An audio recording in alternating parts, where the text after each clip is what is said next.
understand what he's saying. Is that just your whining?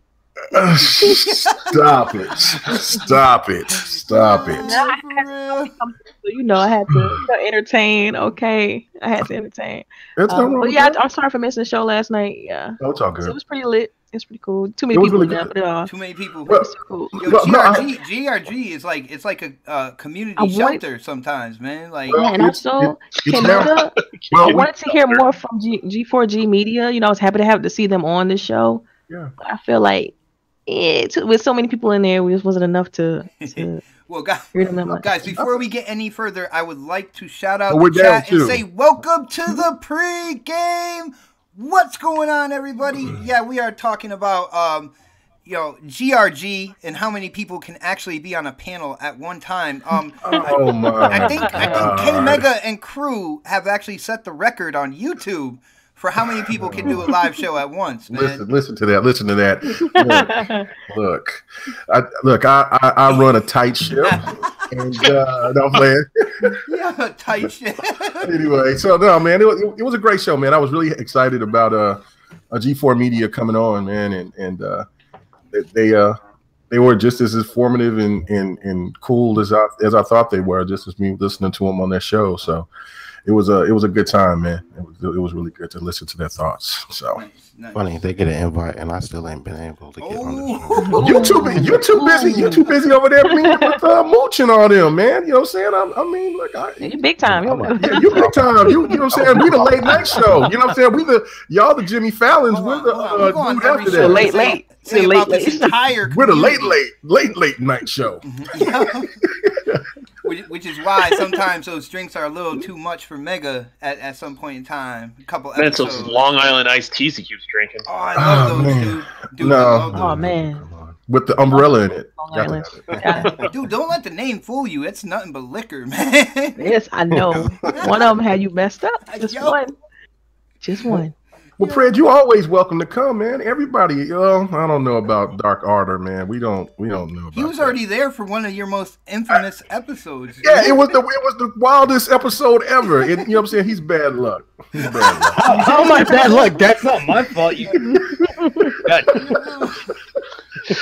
The great thing is K Mega woke up the following day just like, what day is it? And did I do a podcast last night? I was like, what's going on? I was still lit like the whole entire Saturday. So it was good. But anyway, man. Just to let everybody know, I did get a new nickname yesterday on Crapfire. I mean Crossfire, and yo, shout out to Crap, man. Damn. Yo, Crap was on fire last night, dude. Like, you could not say anything last night, man. He was killing it. But yo, shout out to Crap, man. Just seeing him like that, you can tell like how passionate he is about the Xbox brand. You saw it before with Win 10 fam, stuff like that.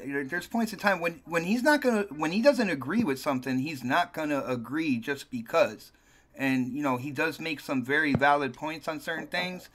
But huge shout out to everybody on Crossfire. That show was crazy yesterday. I kind of gave up talking, kind of 3/4 into it. I was like, you know what? Let me just put the mic down.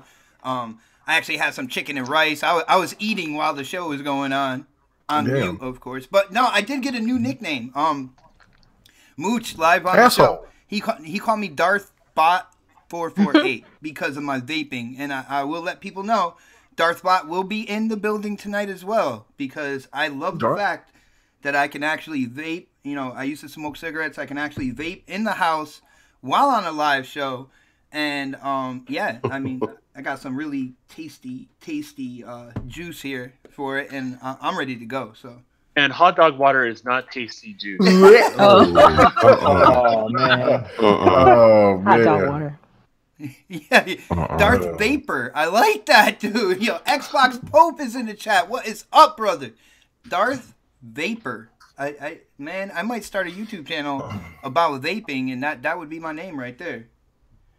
But Mega, I noticed, dude. I know you're a fighter and everything like that, but I noticed lately, dude, you've been killing almost nothing but fighters. What's going on, man? You got an itch you're trying to scratch? Man, I love fighters. I mean, I am a fighter. Yeah, I mean, my biggest dream for right now, as me being a small YouTuber, is having an opportunity to fight with Maximilian because I love that dude's channel, even though he's turned completely in real corporate life, pony. But you know what I'm saying? But yeah, no.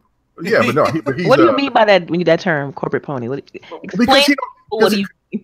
Because so people that I know that swears that they know him, right? That they just say, just listen to some of the things that they say. They told me this months ago, and then I started just paying attention to it. And yeah, he doesn't really say anything about Xbox anymore, to like he was when he was all about hyped about Killer Instinct. Was it? You know, I mean, now it's kind of like that. Well, he doesn't advertise anything for the X. Everything is all PlayStation or PC.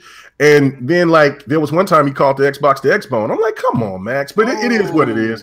It is what it is. You know what I'm saying? I still enjoy his channel because I love fighters. Right there, man. Yeah, man, that's just disrespectful, man. In the wrong hood, you might get taken off the set. But regardless of it, it's just, you know, he's one of the best fighters that I've seen. And you know what I'm saying? And I know that there's the competition guys, but I just would like to stream with them and see where I am on the level of like playing Tekken or even the DBZ now, since I'm trying to get my hands into that. Cause I was wondering, did you get Dragon Ball Z Fighters? Yes, I did. I did. My son got it. And my son got it. I can't wait to steal it from him and play it. We're streaming it, GRG Game Night. That's the first game we're going to stream. Dude, my son's home this weekend. It's next weekend where he's not home, and I'll grab it from the system. Yeah. And then me, Don, and Delirium Blades, we're going to be on there doing Forza Horizon 3 after we get done playing. You said Delirium Blades? Is that from Delirium from Sunset Overdrive, or he been had that name? No. It's a guy that for so far I know he's had that name. Maybe he started that name when Sunset Overdrive popped up, but. That's his little nickname, but but yeah, he's a good dude, man. But he was like, "Oh man, I'm going to be there," so we're gonna have fun with that. He's the ray of sunshine for Xbox Live. He's actually in the chat right now. His name is Brian Baker. I call him the sunshine of Xbox Live. He is Mr. Positivity. So in other words, if he's in a party with you, you'll hear him complain about something. It'll be something. Yeah. But I'm just pulling up my list of topics right now. Getting ready to get going, I got it in the window too. So. Yeah, but no, I love fighters, man. I love fighters and RPGs and you know everything non-Xbox. You mean stuff that's like what? Come on, what are you talking about? I'm playing these games on Xbox. Majority of that stuff releases on Sony's platform, though. Majority of it. I hate the Guilty Gears. Hashtag everything. Stop it. But yeah, no, I do love fighters, and yeah, PlayStation do have an abundance of them that I wish was on Xbox, like Guilty Gear and then the new Blue Blaze. Yeah. But I mean, Street Fighter 5. No joking. I got that on PC. Well, Street Fighter 5 is a lot better now since they got that arcade. They updated quite a bit. It's a lot better. It's exactly what it should have been at launch. It only took 2 years.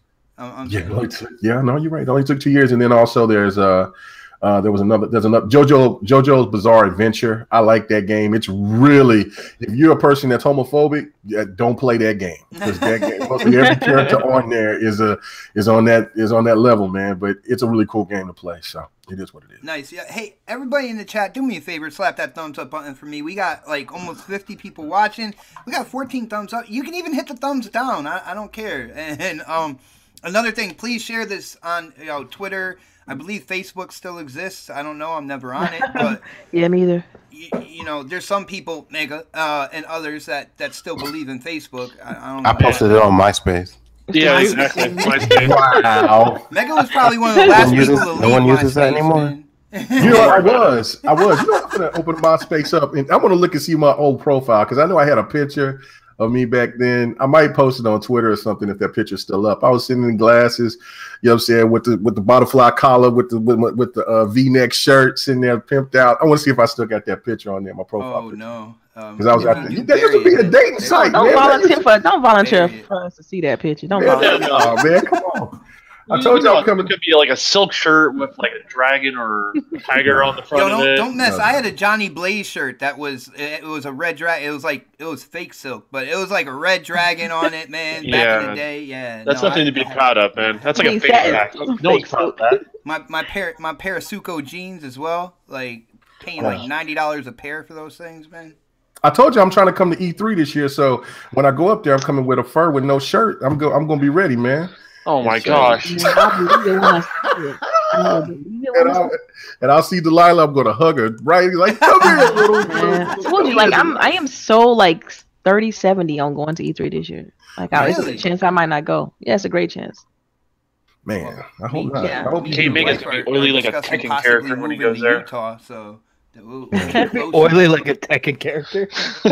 Yeah, that's what Kim is going like an oil Tekken character when he goes there. Oh, exactly. I'm gonna go up there and watch what it's gonna be like. I'll be the only one that I know that go at E3, and then I'm gonna get jumped by like a whole bunch of PlayStation dudes. Remember all that shit you were saying, Omega? Look, I don't know what you're talking about. Jabari and Puerto Rock over there, like. Oh, I ain't worried about Jabari and Puerto Rock. I mean, Puerto Rock might have some military moves, but man. I don't know, man. You gotta, just guard your ankles, man. That's all you gotta do. Because I heard him do like 3'5", so I'm not too worried about that. I don't know. K-Mega has this mad windmill. You can't defeat this. Oh man, y'all crazy, man. You get to the topics yet? What we waiting on? Well, I was waiting for that conversation to kind of quiet down a little bit. Okay, I was about to do what I normally do and say, "Yo, you guys ready to check out the intro?" Mm-hmm. Yeah, let's go. Mm-hmm. Yeah, go on, do it. All right, let's do this, people.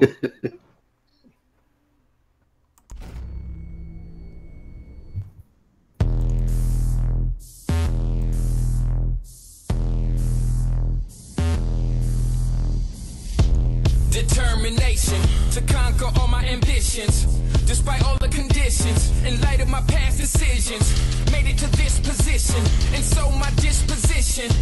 Not seeing no limits, killing the competition. Yeah, I'm a beast. Now I'm unleashed, ready to feast, calm and peace.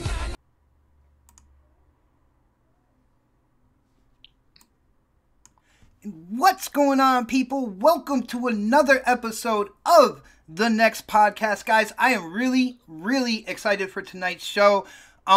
We have a special guest tonight. Of course, huge gaming news has dropped this past week. And of course, I'm talking about the God of War announcement and the release date. I don't know what else has happened, but we'll talk about all that stuff. But we got to get into the intros first. And of course, special guests go first. And it is my pleasure to introduce, she is one of the most intelligent gamers I know.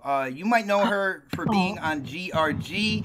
I love talking games with her, and there are points in time where, me and her, we don't necessarily agree, but the conversation is always intriguing. I always love to hear her opinions, and she was killing it in the chat last night on Crossfire. I am talking about Delilah HD. Oh man, you're too kind. That's a little bit overwhelming a bit, but glad to be here. Excited for the show. Love the show. I tune in every week, so let's get it. Appreciate it.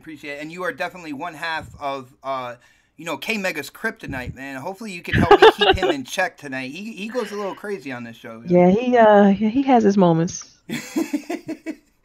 All right, I can't wait to talk these topics. Like I said last night in the chat, man, if I was running Crossfire, I would have sent you a link within 2 seconds of your first word in chat, because you were dropping knowledge like in the chat that I really wish could have been on the show. So now you can drop the knowledge here, and I appreciate you coming so last minute. Oh, that's no problem at all. Thank you for inviting me. No doubt. Let's move on down the list here. And of course, I'm going to introduce the man that seasons all those chicken dinners in PUBG, which is why everybody on Twitter is craving them so badly. And that is Predator. Oh, you talking about me? I had a chicken dinner in like a week and a half, man. I'm starving over here, but yo, yeah, thanks, man. I didn't think I was gonna make it here on time, but then I actually made it here before another certain diva over here. You still beat that certain person, man. That's crazy, yeah. Yeah, I know, right? Good to have Delilah on. I've never podcasted with her before, so it's gonna be a real good fun show. Make sure you have your facts in order, man. She will. I know, right? She got checks. I got my note sticky pads and shit out over here, so I'm good to go. Well, speaking of sticky, let's introduce the next panelist. You know your lights are flickering right now. You know what you need to do. You need to stand up, show that respect, kiss that ring, the Don. Hey, what's up, guys? Just another week and another podcast. So let's do this. Let's get it started. Yeah, you know what's funny? When I said speaking of sticky, you or Mega, you didn't know who I was gonna say first.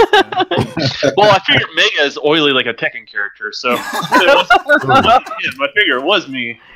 Oh, nice. That's a good way to break it down, man. I didn't even think about that, but it makes sense now, and that's what matters, right? Yeah, he likes that game because he can relate to the characters. Exactly. And next on the list, coming live from the 405, and he is taking invitations when it comes to fighting games. He's taking everybody on in the community. All you have to do is DM him on Twitter or tag him in a tweet on Twitter. But yes, I am talking K Mega. And we're doing it live. GRT podcast. Wait. Wrong podcast. No, I forgot. Oh, damn it. My bad. I seen the live. Anyway, man, it's always great to be here, man. My second family for sure. And it's glad to have Delilah. She's spreading the wings a little bit. I've been telling her to get out here and start exposing herself more and let people know about the knowledge. Thank Xbox for that, you know. Well, no, I know that, but you know what I'm saying? I'm glad that you took the invite because, you know, I mean. Yeah, that's what I was worried about. I was like, man, it's so last minute. She's going to tell me no. She got stuff to do. Yeah.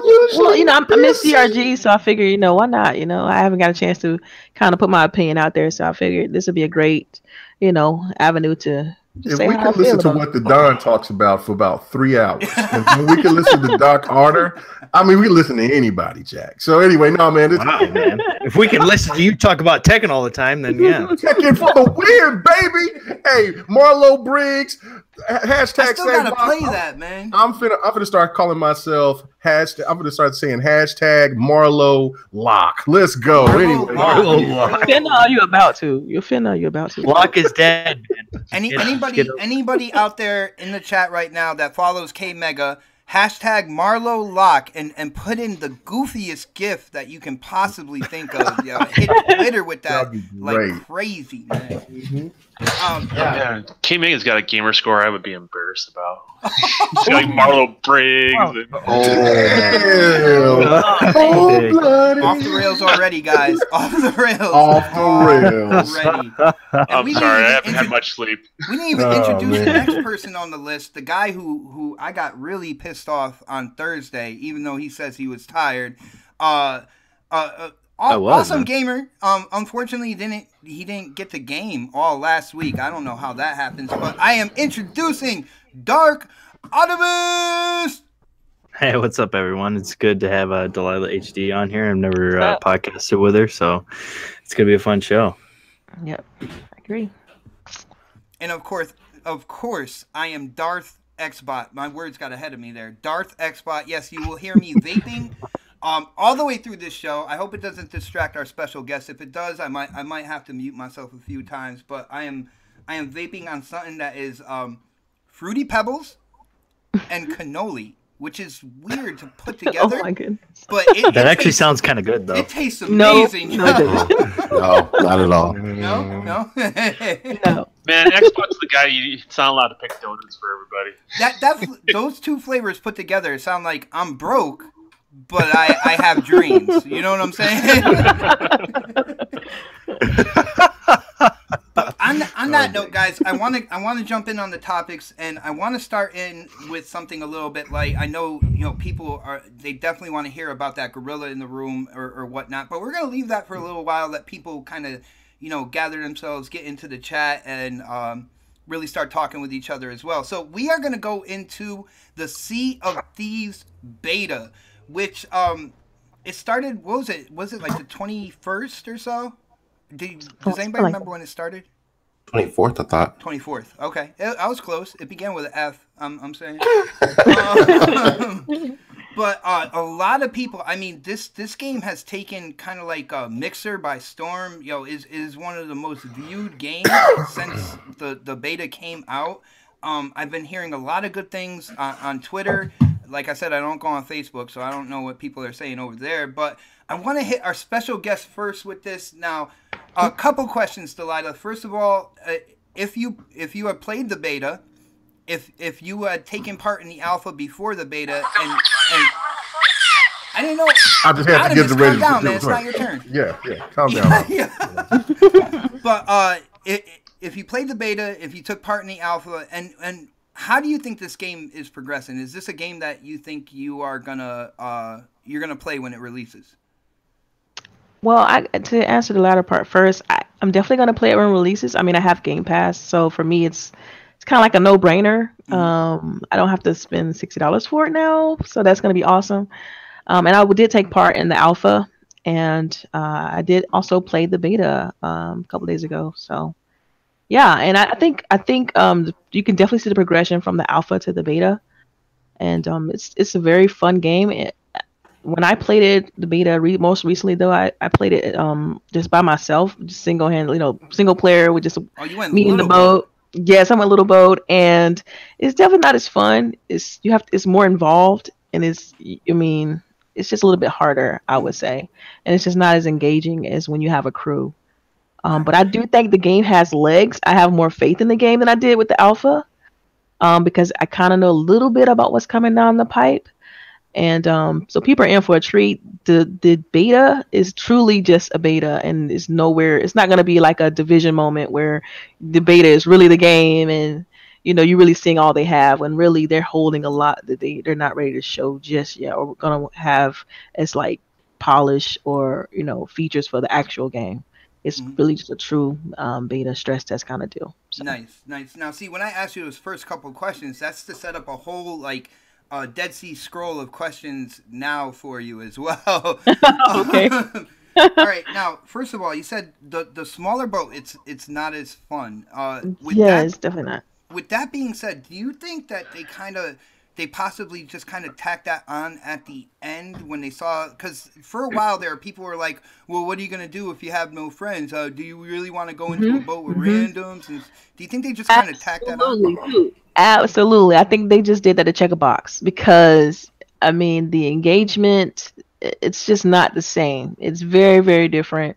You have to pull the anchor, check, you got to do every single little nuance in the game. And when you have a crew, one person can be doing one thing, another person can be doing something else. And so I feel like with a single small boat kind of deal, they just check the box. Like, look, okay, if you want to play by yourself, you can. It's not going to be as engaging, not going to be as fun, but here you go. But you have at it. You have the option. You're right. Have at it. It's going to be difficult for you now, but yeah, I'm not saying that someone who would play the game by themselves won't create their own fun, but it's just you get two completely different experiences, just drastically different experience. Yeah, I definitely think the game is centered around multiplayer. It's centered around you and your friends and stuff like that. I feel the same way about, voice having, using your mic versus not using your mic with that game as well. Like, to me, you have to have a mic with that game, because it's just so, you have to work together like constantly. Because if your ship starts sinking, you need someone to help you, bail the water out, and fix the holes. Yeah. Right. It's always something going on. And so you need, just to give you an example, when I was sailing by myself, I was going through a storm, and the waves, it literally flipped my boat over because it was just so small. And I'm like, okay, I'm sinking, because this is no way I could repair this fast enough to survive.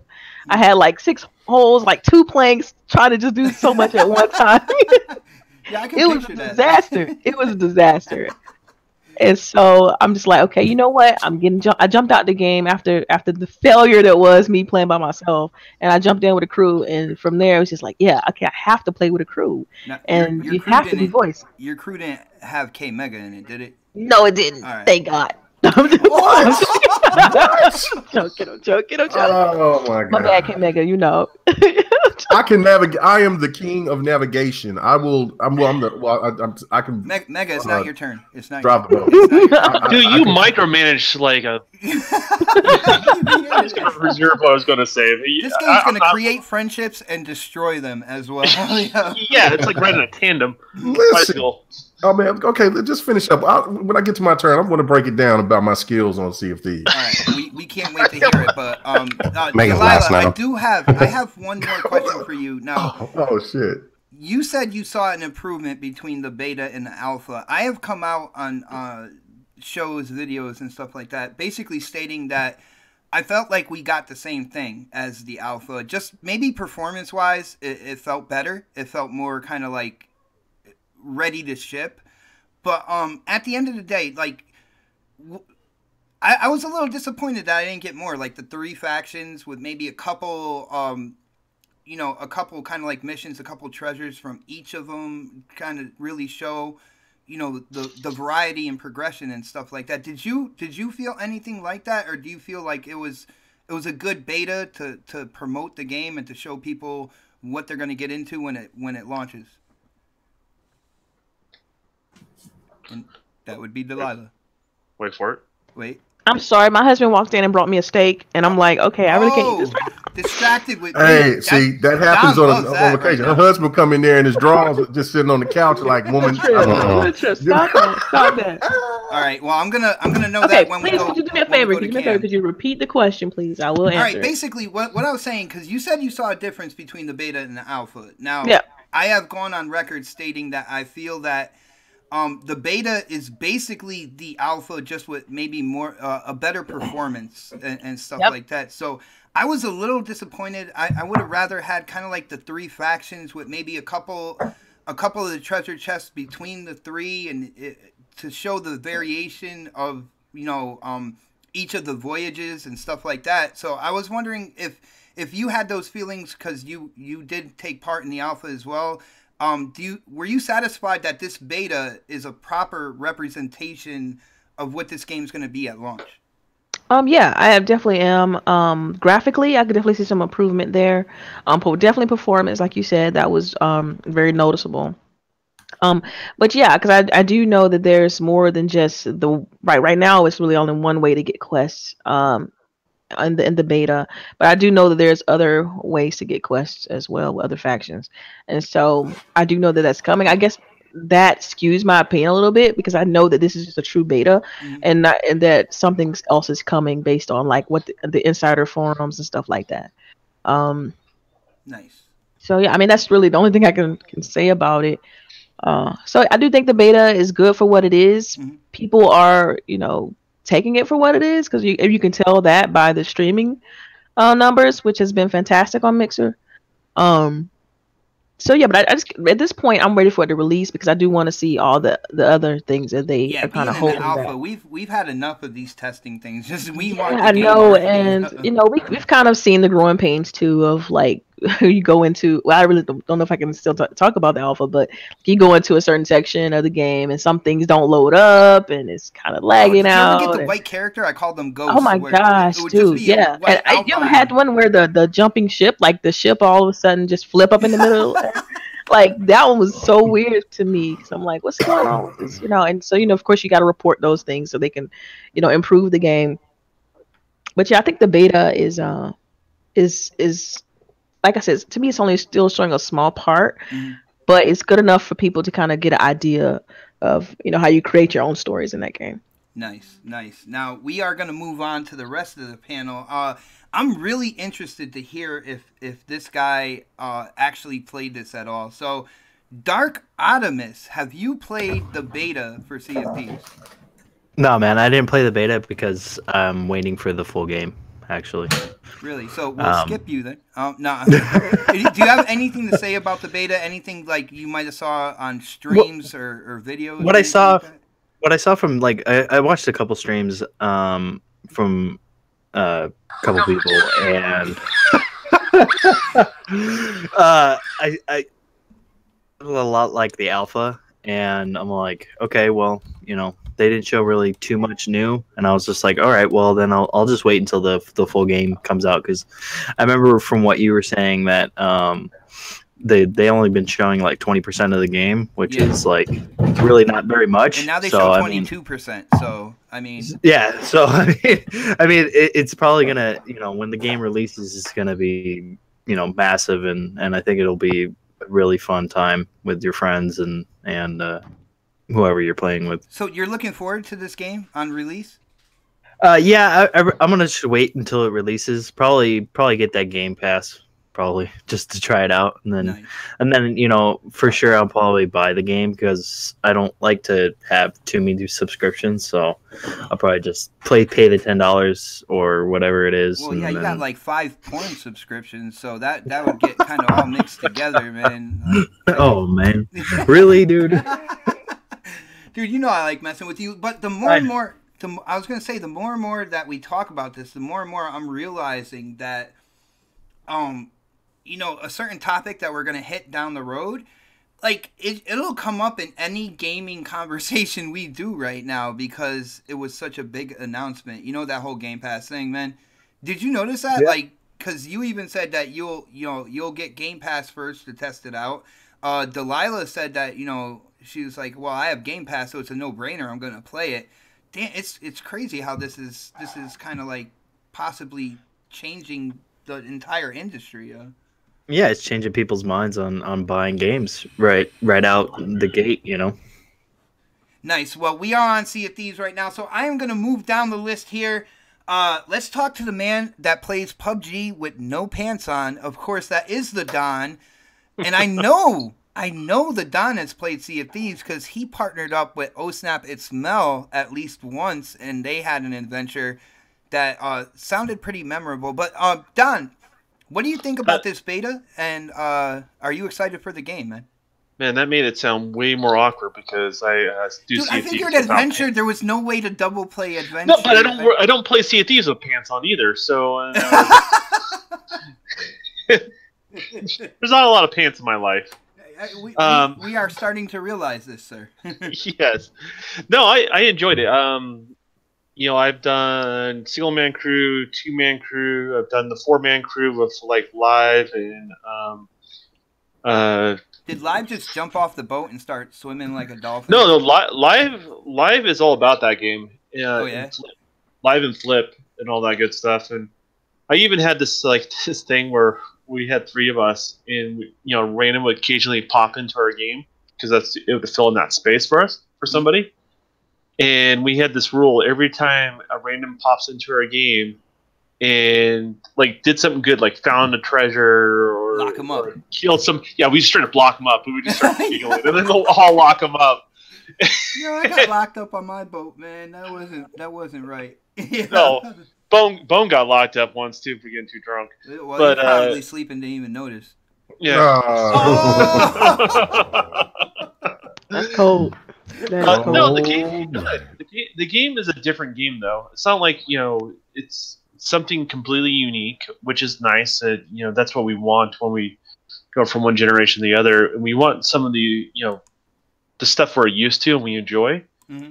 But the same token, I think we all want something new, new experiences. And Sea of Thieves offers that, and it's a whole new experience that requires so much teamwork. But there's a lot of fun, and there's a charm to that game that it's just I haven't played in any other game in a long, long time.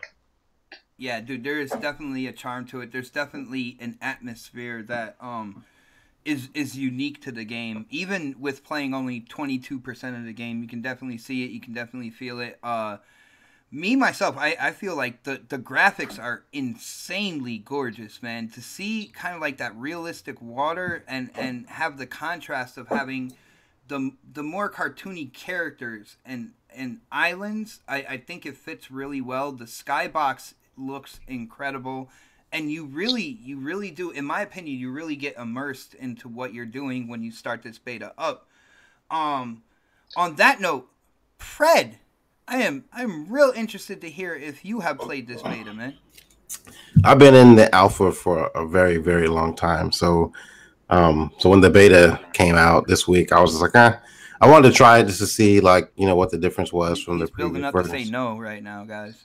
I have my reservations about the game. It's just not okay. So I played like Delilah did. I played the solo shit at the end of the last alpha session that we had, just to kind of test it out, and that shit is boring as fuck. So like I would honestly will probably never play that way unless I'm just really bored and want to try. Unless it's like an achievement I gotta get or something like that. Mm-hmm. But I typically play with a bunch of randoms, and it's like they don't have a mic, you know, so like they're not in party chat or anything like that, and so like you need a crew. You have to work as a team to get the game to play the way you want it to play. You got to communicate. Exactly, and it's like in games like this, games like Ghost Recon or even the Division, like any of these 4v whatever games they have out, where it's 4 players in multiplayer games like this. When people don't use a headset, it kind of dilutes the game a little bit, and it kind of pisses me off. And I think we had a podcast like last week and the week before last when we were talking about things that kind of irk us in gaming. I don't know if it's here. Was it this podcast? They'll never play a game with you now. Like, what's that? After that show, there was people like, well, I'm never going to try to play a game with Predator, man. Yeah, and I mentioned, I was like, people don't use their fucking headsets. And this is a game you need a headset in. Like, get out of fucking party chat and just jump in with, even if you jump in as a random, like, you know, like, try to use your headset. It even tells you when you load up the game, this game is better experience if you're in chat instead of party chat. So like the randoms I played with, they were doing their job, but I think the game could have been a lot better if we communicated. And then I played with El Boogie. We played with some of her friends, and that aspect of it, when I'm playing with friends and I'm playing with people I know and we're just having a good time, that made the game a lot funner than it was when I was playing in the alpha before. I'm still on the fence, and I'm going to take the same stance as everybody else kind of said. They're going to try it in Game Pass first, especially now that's an option. Because like if you'd have asked me like a week ago if I was going to get this game, my answer would have been no.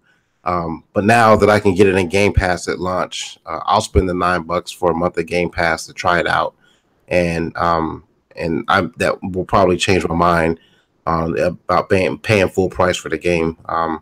But you're gonna spend that money for 1 month. You're gonna forget about it, and before you know it, you're gonna have month number 2, and then month number 3. We'll get into that later. I know that's another topic. We'll talk about that later. But I'm definitely gonna try it out, and I'll make a decision then. Like I said, I've been in the alpha, and I felt like it was the same game in the beta that I was playing in the alpha of the last iteration that they had. Yeah, to me, it's the same thing, man. Yeah, it looks a little bit better, but it wasn't like that drastic of a change. And but I know there's a lot more. Frame rate is a lot smoother in the beta. That's one thing I noticed personally. Yeah, and people, I think, if I'm not mistaken, I think it's just running at 1080p right now. I'm surprised Digital Foundry hasn't done something yet, but I think it's still running at 1080p. But it still looks good in what we're looking at right now. I don't even think HDR is enabled, if I'm not mistaken, but. It still looks good. I mean, it's. I could see the fun aspect of it, but I think it's going to be one of those games I play for like a month, and then I put down unless there's. And games like this, it needs constant content. So like it's not like Destiny. Like, I can't just grind, picking up treasures and shit like that all the damn time. But I know there's more coming to this game after seeing them do their little video they did a couple of weeks ago. So I want to see all that implemented first and see how it plays. I love how Pred describes things. That little video they did a couple weeks ago. First, they is Rare, which is the development team, a huge development team within the gaming industry, and that little video that finally answered questions as to what the hell are we gonna do in this game. Dude, I love how you describe that. Well, yeah, because when you're playing the alpha, dude, it's like you do the same thing over again. You find this treasure, you take it over and get cash for it, but you can't do anything after that except do another mission, find 3 more treasures, get the cash, and rinse and repeat. So initially, I'm like, please don't let this be what this game is about. This is all this game is. Kind of like Cookie Clicker, but on a different level. Yeah, when they came out and they kind of explained it to us and told us about the factions and stuff like that, and like, I mean, you obviously know there's more to it, but like we don't know, but until you find out, that's when you make a decision. I'm not going to go half-hearted into the situation and go based off of the alpha that I played when it's probably on like 10 or 15% of the game. So I'm definitely looking forward to seeing what comes out. I'm still on the fence about purchasing it full price, but but I will definitely try it out. Like I said, I'll drop that $9 and play it on Game Pass and see if on launch day, if I'm around, man, I'll definitely jump in with you. But you're gonna have to put up with me being crazy. I am insane in that game. I do the stupidest shit sometimes. So I hope you can bear with me on that. I'll just put you in a brig. So. Why does everybody want to lock me up? Oh Snaps was the first one to suggest it too. She was like, "Let's lock him up," and I'm like, "What are you talking about? I just want to go to this island." And I had my map pointed like in their direction, like as I was in the jail. I just want to go here, man. That's all I want to do. I will say this, dude. It's a great game to stream because I was watching a little bit of the streaming on it the first day, but like I was recording footage for podcast today, and I was like, it looks so boring. Like it doesn't feel the same when just watching it. Like when we're watching like right now, watching your footage, like you're just walking around, digging in the sand, you know, get on a boat, you know, like there's nothing else going on in the game in the beta right now. So like I decided not to use that footage, but streaming it though, obviously this is a great game for to get streamed on. It looks amazing when it's funny as shit, you know. Is watching the people how they interact when you're listening to them on the screen. Our president is a great president to get streamed on. But anyway, that's the first thing I thought, guys. You're gonna get those thoughts. I am gonna just blurt them out and stuff like that. But on that note, I know this guy. He is chomping at the bit right now. And before I get to this guy, I want to shout out Skent Eastwood. Skent Eastwood, you had made a really, really great point in the chat when it comes to Game Pass, and we are going to tackle that in a little bit. But that is a really good point right there, and I just want to let you know I saw that. Maybe if you can repost it when we're talking about Game Pass, I'll definitely talk about that as well. But Mega, or should I say Blackbeard Mega? Maybe. Yar. Dude. What do you think about this beta? Did you take part in the alpha as well? Because, like I said, with me taking part in the alpha, I didn't see too much of a difference besides performance, and that's a good thing. It shows me that they not only have been working on content, but they have also been working on just the infrastructure of the game itself. But what do you think about the beta? And are you hyped for Sea of Thieves, man? Yeah. Well, I played the alpha and had a lot of fun, and I played a little bit of the beta, and you have seen a little bit of some differences. I think there's like I thought it was a sniper rifle, but I guess it's a scope to where you can look and see further on or whatever. Do you know how to use? No, there is a rifle with a scope on it, and is that okay? I thought it was like a sniper rifle or whatever, but yeah, no, I haven't. You have a what the hell you call it? You don't call it a periscope, right? Like the one that you have you unfold with your hands. You do have one of those as well. I'm sorry, guys. I'm not a pirate. Like I don't do a 9-to-5 job as a pirate, so I don't know what the hell I'm talking about with some of Well, anyway. Well, no, but whatever the hell it was, I thought it looked like a sniper rifle to me. There is a rifle with a scope, though. Oh, okay. So I was kind of like, oh, all right. Call it telescope. I mean, telescope. All right. Yeah. Like, yo, Xbot, you're a dumbass. It's only called it's just called a telescope. Sometimes you just gotta let them drown in it. Yeah. Just bloop, bloop, bloop. Anyway, so we so yeah, I saw that. I played a little bit, but everybody else was playing Flipping Live, and all of them were playing together. And I just went solo. And if there's any issues with the game that I have, is that solo play is just not fun for me. It's tacked on, man. Yeah, it is. It's pretty bland in my opinion. But then I watched somebody stream, and they went solo, and then they got this huge ship. Like they built themselves up to where they're like a badass. And I'm like, how did he do that? But regardless, look, I don't know, but the game to me is more suited for to have people to play. And I wanted to, and another thing about the game that I hope that they implement further down the line is that 4 players is cool, but I think in order to really have a lot of fun is to have 6. Yeah. If you update it to 6, and then that way, then you can have later on down the line you can have your own armada. You know what I'm saying? Have your crews, and then you can have an armada of, just imagine, a armada of black pirates with gold teeth. I cannot wait. That is my dream. So I'm we'll mad at you, terrorize Kayla. the seeds. I'm mad at you. No. Okay. Yeah, I think they already did it. It's called Cash Money Records. They did it years ago, man. Damn, come on, not No doing limit. Yeah, no limit soldiers on the seas. Oh snap! So Anyway, Kaminga's gonna be a pirate No with like limit a pirates. big old gold like watch over. over his yeah, chest. the Flavor Flav watches. No, come on, man. Let's not go that crazy. But no, Wow. it's just a thing of it where I'm Okay, Mega, what am I gonna do with you, man? I know. I'm sorry. Anyway, but no, the thing of it is, it's just the game is absolutely fun. I love it. I cannot wait for it. I'm getting it regardless. Dude, at the end of the day, check this out. There is a petition out there by some PS4 owners that they should be able to enjoy this game on the PS4 as well. Their service would crash. They wouldn't have a chance to play that game, right? Get the hell out of here. What do you think about that? Yo, it's a first-party game made by Microsoft, and they're really putting a petition out for that, dude. Isn't it the third Xbox exclusive that the PlayStation fans want? First, it's Sunset Overdrive, then it's Forza Horizon, and now it's Sea of Thieves. Come on, get out of here, man. You know what I'm saying? Look, I thought everybody loved your single player experiences. Just enjoy what you have. I mean, get an Xbox if you want it, or get a PC. That's all you have to do.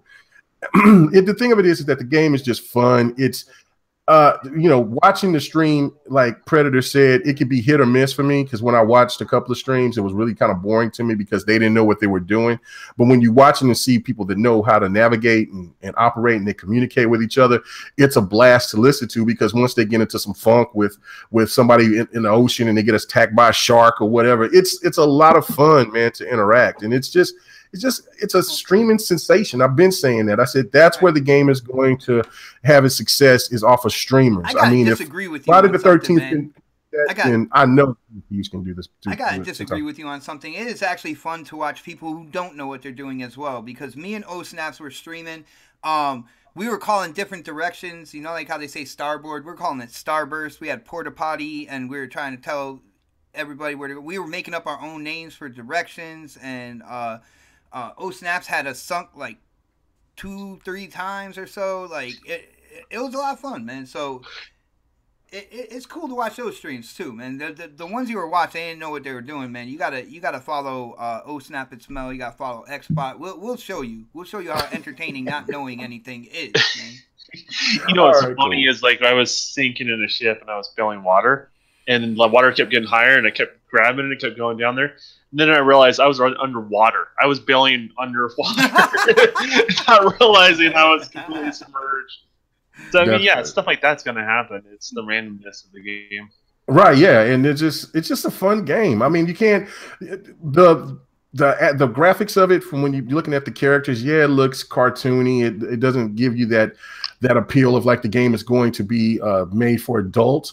But once you start getting on the seas, it's a whole different ball game. The game is absolutely fun, and then once you start interacting with other pirates out there, then that's when it gets more intense, because you don't know what their intentions are. Are they going to try to steal your loot? Are they going to, or your booty? But whatever they're going to try to do, you don't know, man. They're going to blow up your ship. If you see a ship that's bigger than yours, man, that's what I'm saying. Like, if you can have up to 6 to 8 players together at one time, and they could get this huge, massive boat, and then you see that big ass boat coming, and you got this little miniature boat, you're gonna turn the other way, Jack. That can be, or you can be a small boat and go. You're talking the Man of War freaking ships that they used to have that had like 4 layers of cannons. Yeah. And then you can have, and then like you could be like if you're a badass that's going solo, you could have your little boat. And you can sneak up on the big boat and try to kill everybody, and then take all their loot. Steal the boat. It would be insane. Like, there's so many possibilities. And then also hearing about what they're going to do with sea creatures and everything like that. Yeah, man, the sky's the limit for the game, man. It has a lot of potential. So it's going to grow too. I think that's something that not a lot of people are talking about either. And even Craig Duncan, who he is the main guy over at Rare. Rare is the development team that's making this game. Craig Duncan came out and said, when the game first releases, your main goal is to become a legendary pirate, right? And then they said from there, there's going to be something for people who get into that legendary status. Like the game will it'll open up even more and have more options available to them when they drop the update for the legendary pirates. So in terms of like that Man of War ship that K Mega was talking about, or having armadas and stuff like that, I mean, it's not too far-fetched that, you know, when you become that legendary pirate, maybe you can head an armada and have, like, multiple ships and go out there and do even crazier things, man. I don't think it's too far-fetched, guys. Yeah, no, I think it's like I said, they got so many opportunities to go with this game. Like, they can have a mode to where you could just have a battle royal on the sea, and that would draw a lot of interest. I mean, it's the sky's the limit, and the customization of the character, all of those things it's going to go a lot further. 24-karat gold peg leg, man. Well, I mean, I'm sure that they'll have it. Y'all, I just need the gold tooth, man. That's all I need. That's all I need. And because I'm tired of running around. I was some like skinny chick running around in the beta. then like when I played the I'm sorry, the alpha and the beta, I was some white guy. So I'm kind of can't wait to get into the customization of it. It's kind of like with PUBG, man. Like how you gotta, like, I accidentally picked the wrong character because I was going through seeing how you could do the customization. Now you gotta spend like 3,000 or something. Yeah, and I gotta just stay this guy. I'm like, man, I'm looking like the Don running around this month. So I'm like, okay. Wait, you can wear a chinchilla in PUBG? Yeah, man, yeah, chinchilla and with wavy hair, man. Looking around, it looks great. But anyway, no. Thanks for saying I have hair. Oh well. Yeah. I thought you had hair. Well, maybe not. Okay.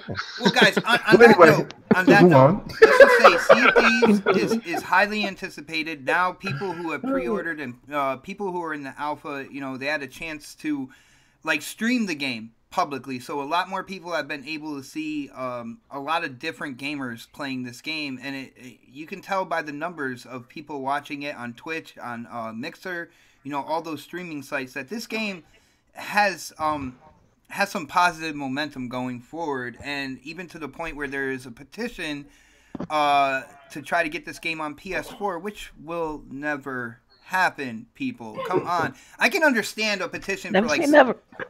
I would never say never. No, well, maybe with the come app, on, yeah, I man. got you. But no. What I'm saying is, we'll get into it. Developed for that console, right? Like you have a better. I can almost see why they would do it with Sunset Overdrive, having Insomniac as a developer. But when you're talking about Turn 10, Playground, Rare, even like that's like petitioning for Gears to come onto PS4. It's like petitioning for Halo. Like, yeah. It's not going to happen, people. I don't even know why they even started that. But let's move on to the topic that I'm afraid is going to take this entire show. Xbox came out and announced something fairly big for Game Pass. Now, for people who don't know, Game Pass is a subscription service. You pay $10 a month.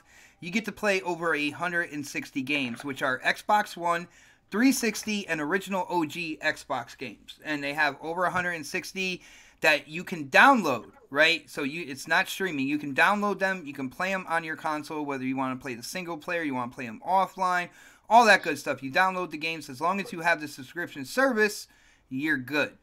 Now, they came out and they sweetened the pot. And in my opinion, they sweetened the pot like a hell of a lot with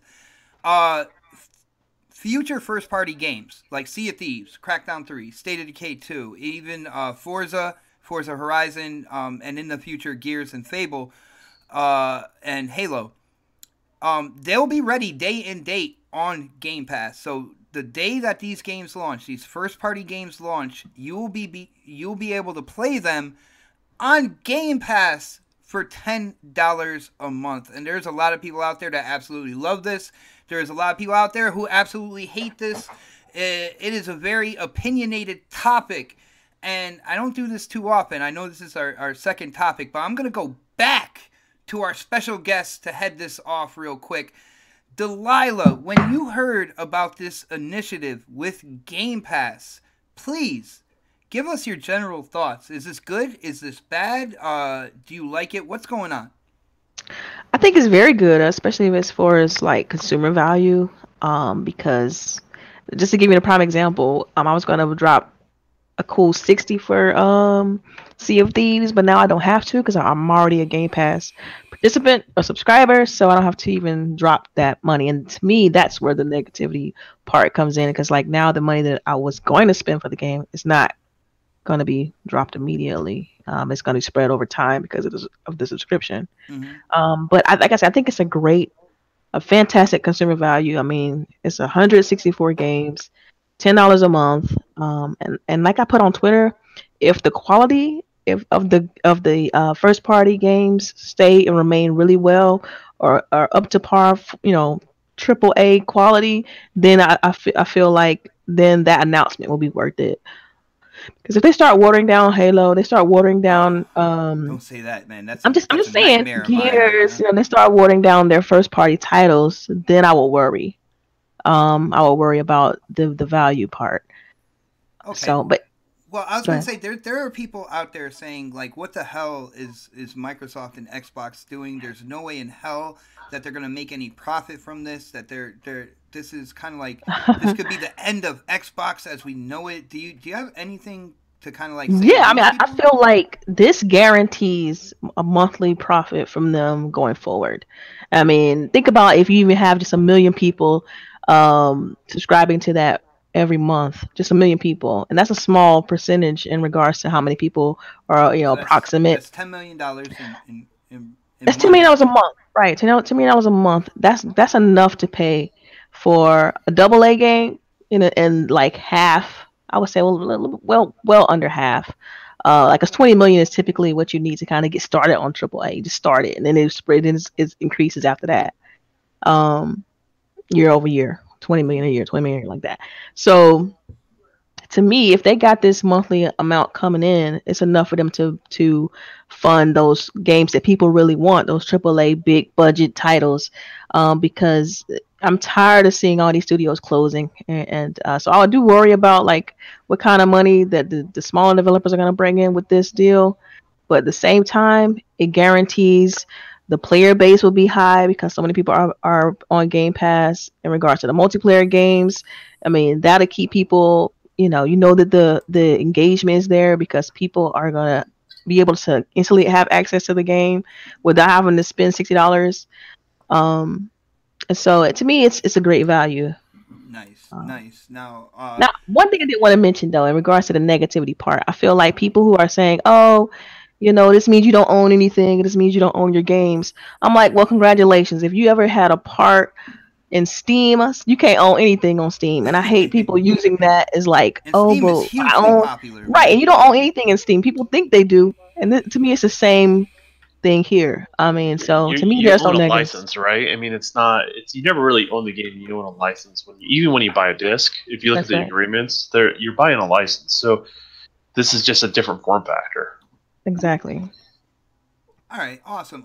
Like I said, this topic can get kind of hot and heavy. People who watch Crossfire, you saw what happened there last night. It was a great show. A lot of varying opinions and stuff like that. So as we go down the list, if somebody says something, another panelist wants to chime in, just, we'll be respectful to each other, but definitely share your thoughts on what other people are saying and stuff like that as well. Our special guest, I did it just kind of like the United States government. She had the speaking stick at that point in time. I really wanted to make sure, she got her views and opinions out, but that goes to you as well, Delilah. If you hear something that, somebody else says and you want to kind of chime in and build off that, feel free to do so. And on that note, let's hit the Don. Yo, Don, you are a developer. You're working on your own game, everything like that. I'm real interested to see how you feel with being, within the development community, within the gaming industry. What do you think about what Xbox is doing here with Game Pass? Do you think it's a good thing? Do you think it's a bad thing? What's the deal, man? I mean, I don't see any negatives to it. I mean, I guess I can see the other side of the argument. I'm not blind to it. But the reality is, if a consumer is like, say, an Xbox consumer, and they buy, they're definitely like a hardcore Xbox consumer, and they're going to buy 2 or 3 exclusives a year, or say 4. Like, let's say Xbox has a really good year. what that does is it does bring the financial pull out of the gamer be able to have, right? Like, so what it does, it puts more money in the gamer's pocket. So let's say I don't even go on Game Pass or whatever, right? But it gets the gamer in the mindset of taking risks, trying out different games. They have more income that they're probably going to spend on gaming anyways. They can spend on third parties. So I see a lot of positives to the whole aspect of it. I guess I think people are a little bit concerned about Microsoft making their money on their first party, and I can understand where people are coming from on that. But there's a lot of people that do a lot of math throughout the day, and their whole entire job is to figure out how to make more money for the company. Yeah. Right, and messing with those numbers and see where it goes.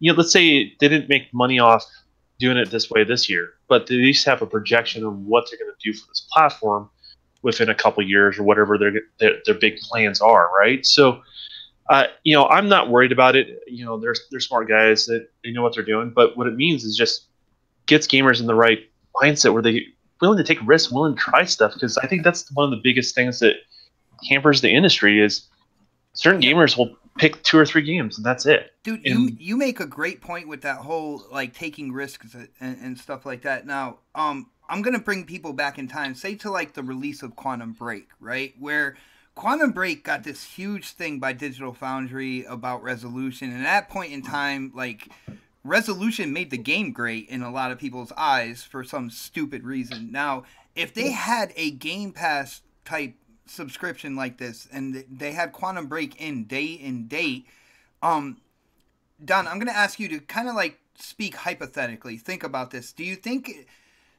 there would have been a better kind of like a better understanding of what Quantum Break is, and maybe not so much of a negative backlash to that game, like, because people are taking risks, they're trying games. Even if somebody says something negative about it, they're only paying $10 a month. Why not try the new game? Yeah, it's hard to be negative if you're only spending $10 on the game, right? Yeah. Versus 60. I mean, so you have there's an expectation there. I think there's also people are just willing to try it, and you're not worried about what their friend thinks anymore. They're like, I have it. It's here. It's a unique title for the hardware that I have. So why not give it a shot? Yeah. And then if they have a good experience for every a good game, it doesn't matter. 1 out of 5 people, or even with the best games, there's somebody who's not going to like it, and then the other 4 is going to, right? Mm-hmm. So the majority for an actual good game, now those people can actually talk about it versus that one person that has a little bit of a voice, but it's just a little bit of a voice. They still have a voice. Their voice is important, but it puts things a little bit more in perspective because people can just simply try it. See, I think the subscription type, what they're doing with Game Pass right now and with their first party, because let's be honest, they control their first party. Those would be the first games that they do day and date that they're talking about right now. And, people are talking about the developers getting their money, but they're getting a paycheck from Xbox, from Microsoft. They're going to be fine with, the money that they're making and stuff like that. But I think this is, when Phil Spencer took over, he looked at what was going on with Xbox. Xbox was getting hammered in the whole category of power. Xbox was getting hammered in resolution. And, of course, they came out with the X, which you don't even have to, hear about that anymore. But they still have other viable options with the Xbox One S and the original Xbox One. And I think this is another way to kind of take away, the big gaming media and how they like to spin things. It's like, yeah, well, but we have a $10 a month subscription. Try it for yourself for $10 and see. It looks to me like Xbox is really doing a complete 180 from where they were at the start of this generation, and now they are the ones that more and more people are talking about, like pro gamer decisions now. Do you see that happening, Don? Well, it's more than just that, and I'll have Delilah also speak on this. So, the industry, like when you release a game, usually you have a 6-month window, right? And there's a real steep drop off typically at 3 months, right, Delilah? Yep. And your hope is within that 6 months, you get the profit that you need. Anything else is just kind of gravy. So everything that we see service based, anything where they kind of time release content to people, loot crates, whatever it may be, is to draw out the experience so to keep people continuously engaged. That way there's a player base when other people adopt later and keeps the game relevant for a longer time, right? And you know, if you think about any other product you develop for 3 years and you only get 6 months of revenue from it, like that's ridiculous. Like, not a lot of people will invest in that.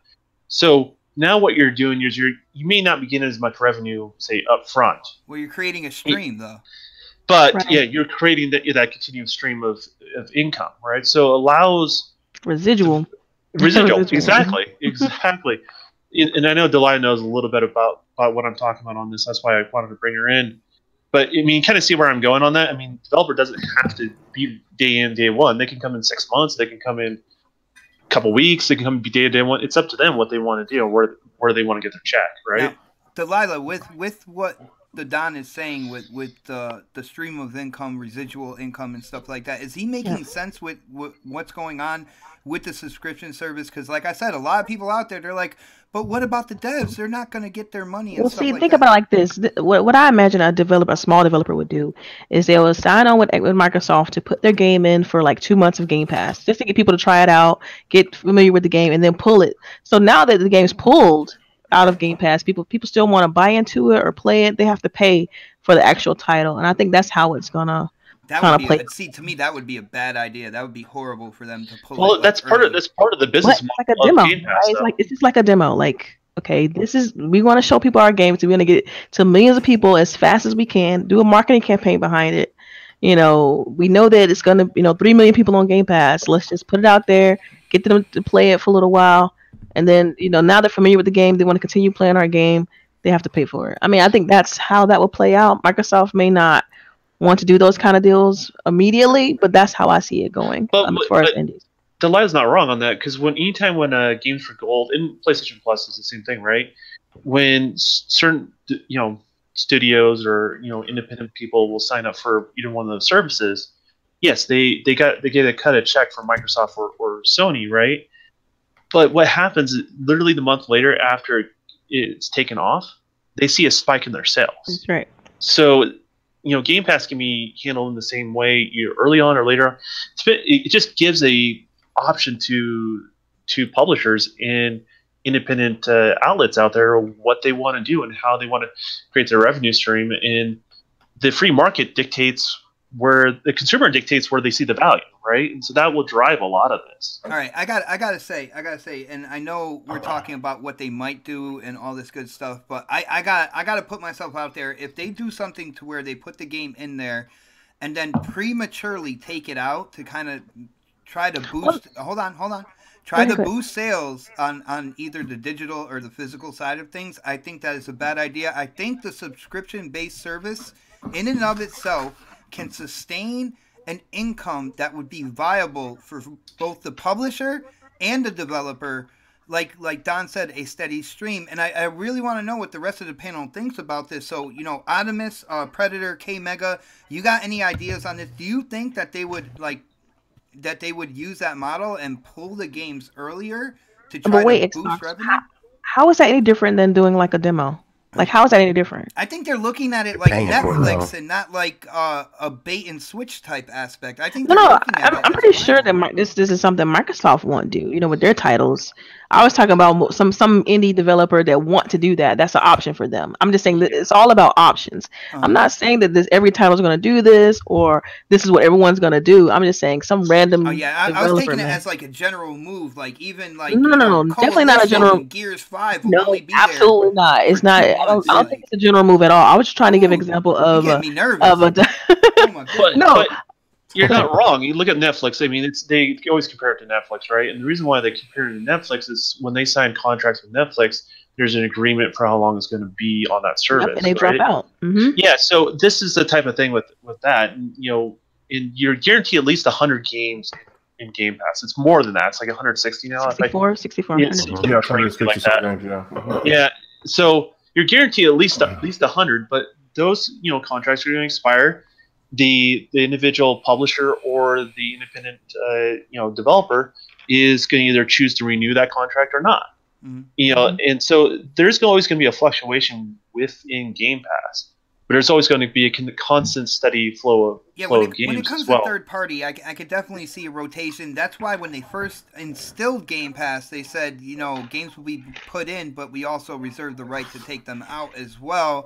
You know, it's setting up exactly like Netflix streaming, because, you know, when Netflix first started, it was about sending DVDs to your house, right? And then they put in the streaming later on, but they did let people know that, you know, movies would be put into the streaming line or the streaming line up, but they can also be taken out as well. And I remember one of my first run-ins with Netflix, they had like all the Aliens movies on Netflix, and I was pumped. I was streaming Aliens movies like crazy, and then like a couple months down the road, they were all gone, and I was pissed. See, now you got to go do what? You got to go buy them if you want to see them. Gotta go buy the collection. Get That's that DVD. That's the only collection. example I was trying to give. That's all.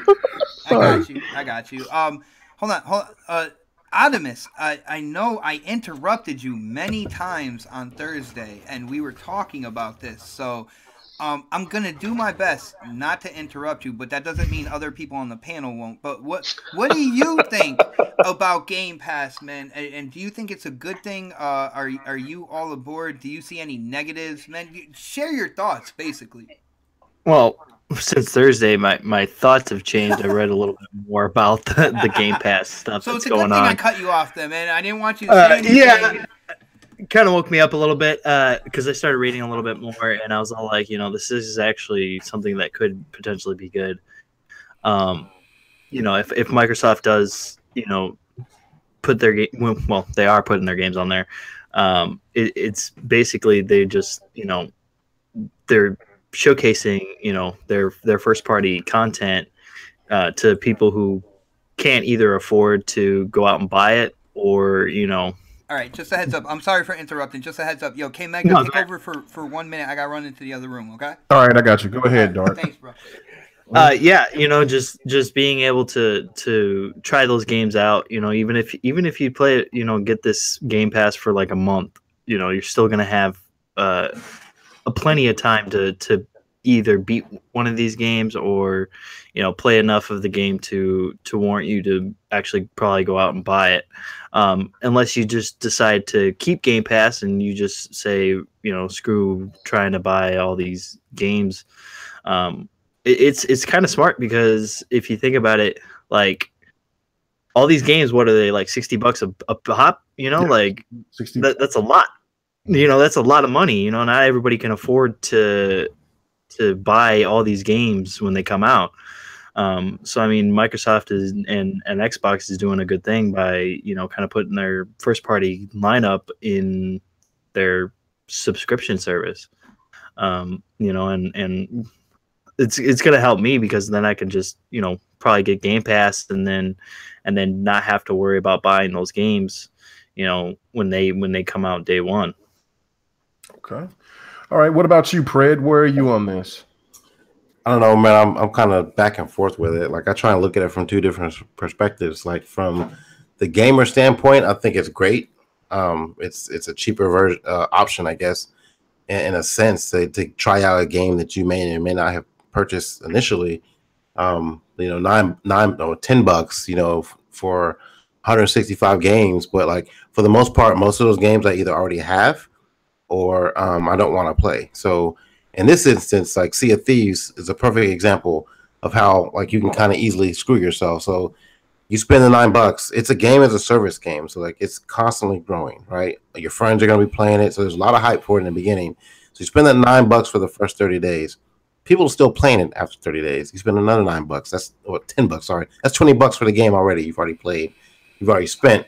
And if you do that over 6 months, you've already bought the game, but you can't buy the game. Now you have to go actually and buy the game if you really want it.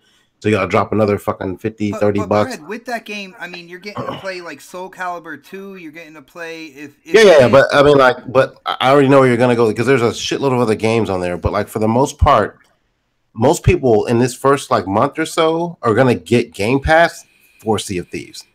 Because if that was the case, people would have been using Game Pass before Sea of Thieves, before this announcement came out. I just literally put my hand up like people can see me. I was. and so this whole change brings up a question: how good was Game Pass actually doing?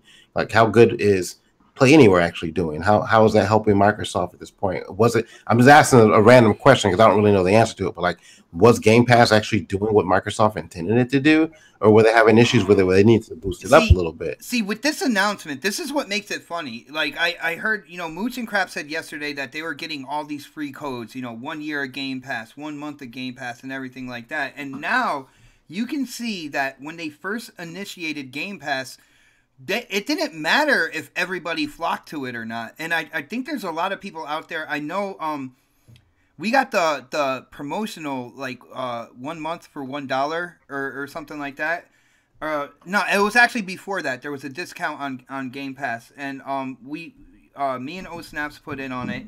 It was a discounted price. But then afterwards, we forgot about it. We ended up paying for a couple months just without even thinking about it. And then this announcement actually made us go back in and start looking at the games library and everything like that. And I started seeing games. I'm like, oh, shoot. Of course, I like when they made Ninja Gaiden from the OG Xbox. When they put that in Game Pass, I thought it was worth it right then and there. I absolutely love that game. And then you look at Soul Calibur 1, Soul Calibur 2 HD, Fusion Frenzy, even to people who don't have it, Halo 5, Gears of War.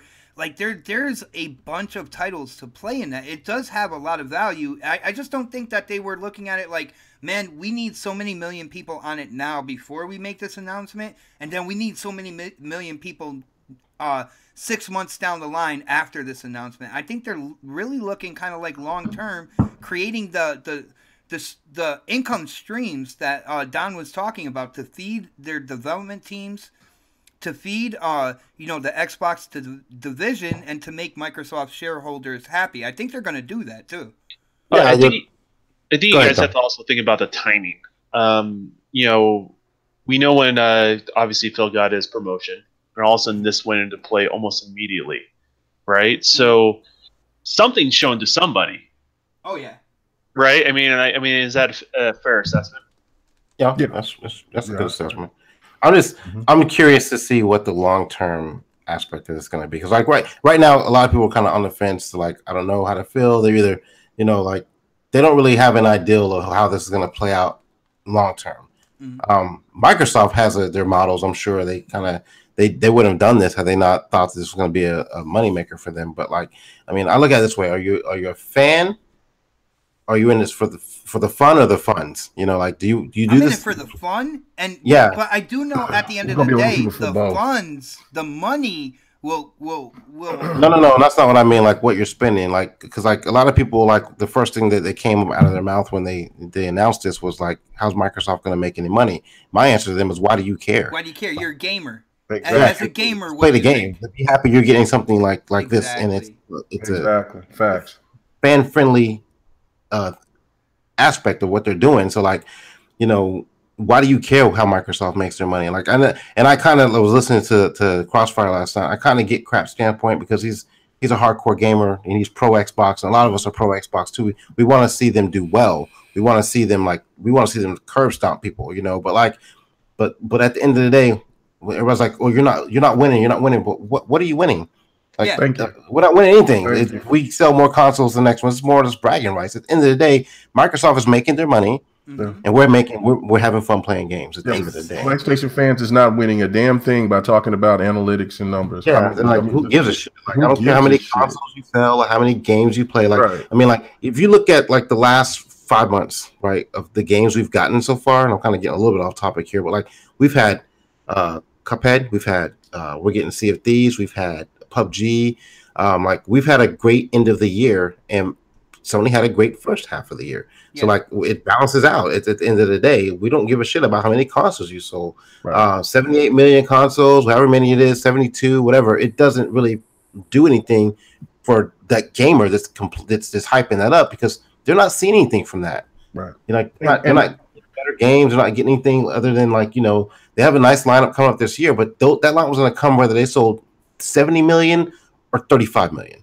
So like, it doesn't matter. They'd have gotten that lineup anyway. Well, so I think one of the things when you're selling the most consoles, especially the way that PS4 did, and we've seen this generation.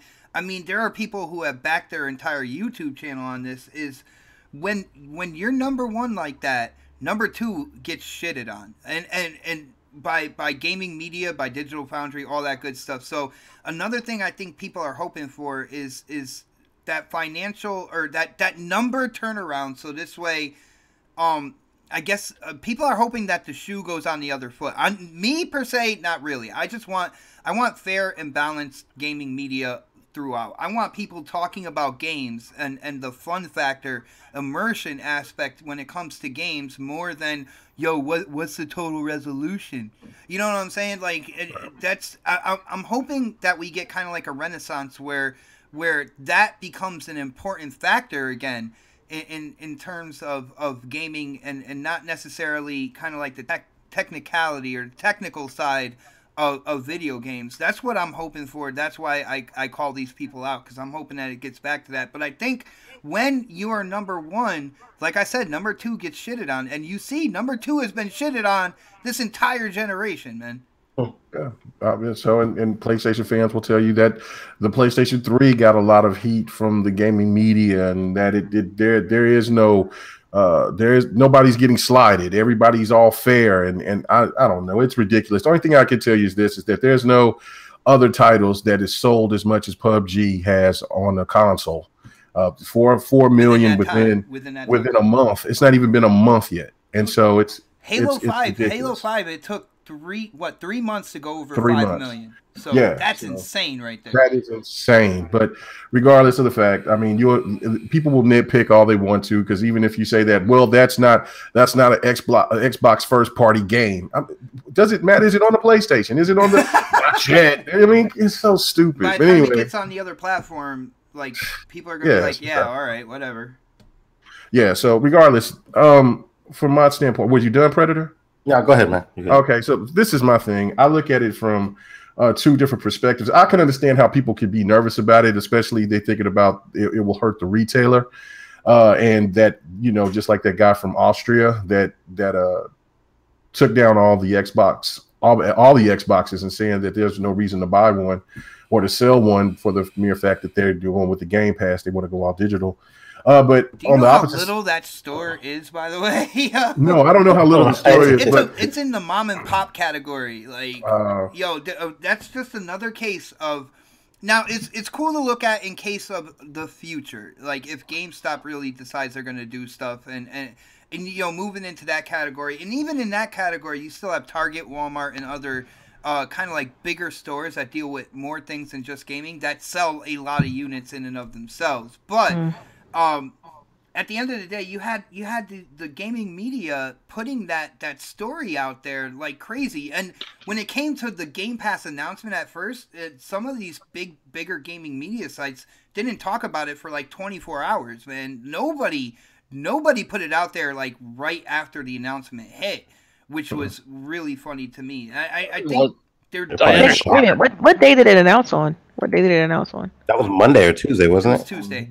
Okay. Because I was saying they announced on a Friday would have made sense, but yeah, them announcing on a Tuesday, yeah, they should have been. Dude, it was the same. They were in shock, dude. They were still in shock. Hold on. It was the same day that God of War came out with their story trailer and came out with a release date. Tell me why. Within 2 hours of that trailer coming out, they had videos up and everything about it. Yeah. Right, and that was supposed to be kind of like with everything that Xbox does, PlayStation does. To say that's just advertising in general. Like, you know, every time that somebody does something that's gravitating to the public, they want to throw out there to counteract it to like, oh, well, look, they're doing this too. And so that's what Xbox was doing because of the God of War trailer, and it just didn't get the proper press, like you were saying. But it's just, you know, that's ridiculous, right? It was insane. So, like something like this, when you look at it, remember what we used to do for movies before Netflix, right? And look what happened to movies and how we purchase them, how we watch them after Netflix. And they still sell Blu-ray players, I'm just saying. And they still they do. That is true. Well, let's talk about the whole store like argument. And like, okay, whatever. They're doing it as an independent store. They have their protest, right? But does that affect PC? I mean, PC. You don't really buy PC software anymore in a store location. Right. You buy hardware still. And that goes to Apple devices, that goes to Android devices. I mean, that's how that landscape has changed. You're not even buying the content, from the store location, from the brick and mortar. But you are still buying the device at the brick and mortar, right? And that's how it's going to continue to evolve, right? And people still have. If people keep talking about DRM and not owning their games and all that, try to play NBA 2K or Madden or. Offline. Or Destiny offline without that patch. Without, what I'm saying, you're not going to play that game. You got DRM in your games, in your single player games, in your multiplayer games. I think it's funny that it's more all over the place now. Because people, it's kind of the thing of where ignorance is bliss. Mm-hmm. If people don't really see it, then they don't really think about it. So basically, when it was thrown out in their face, and they was like, no, hell no, I demand my Super Bowl. I play my games without the internet. But everybody really pretty much has to have some kind of internet now these days. That thing always tripped me out because Steam. Man, we know it. That's another conversation. Keep it going. Sorry. Well, that was the thing that it tripped me out because there was a lot of PC people that was going after Microsoft, and I'm like, what? Anyway, but let me make my point. The Game Pass is a beautiful thing for people who don't have that income to go and buy all these games that's available. I mean, you got to think about the third-party games. Like last night, we were talking about how many games that people bought, and it was all different. The Moxie and them said, Moxie and Aver said that they bought anywhere from 30 to 60 to 70 games.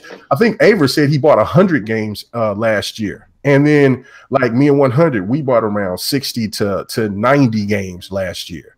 And then like you had somebody like Triple Cup that only bought like maybe 10. So it was like one of those things where it benefits everybody because look, there's times I got to say, I got to back off. What I'm saying? Look, I mean, damn, I could be saving a lot of money doing stuff. On the show sometime, man. What'd you say? We got to get Triple on the show sometime. Oh yeah, no doubt. But it's just one of the things is where, shout out to Triple Cup and his Vibration podcast, talking about comic books and stuff, man. But anyway, it's like it benefits everyone because there's those times that I'm like, man, like, okay, just like right now, I've been saying that I'm not going to get Monster Hunter. I'm going to say I just bought it. I got to have it. You know what I'm saying? If they had Monster Hunter available on the Game Pass, I would buy like three. I want to try 3 years worth of the Game Pass because I know that I can get these games, you know what I'm saying, at an affordable price that's for me, and I got all these other options as well. Wait a minute. That makes me think of something else. Like, are you going to load up? Because, like some people double up and triple up on the Xbox Gold year after year. Do you think people are going to be doing that for Game Pass? Like, I'm going to buy 3 years of a Game Pass? If they're smart, these next 2 years, 2018 and 2019, it's going to be huge. Watch, when you see E3 this year, it's going to be huge this year and next year when it comes to exclusive games that are coming out for Xbox. These 2 years would be the perfect years to have Game Pass. And I know we only know of a few titles this year or whatnot, but between this year and next year, there's a lot of like, you have the newer IPs when it comes to Sea of Thieves. You have like old ones being brought back when it comes to Crackdown. Things you've never seen before in multiplayer when it comes to Crackdown. State of Decay 2. And there's there's new IPs coming in 2019 as well, from what I'm hearing, kind of like behind closed doors and stuff like that. These first 2 years it would be an incredible value to have Game Pass these first 2 years.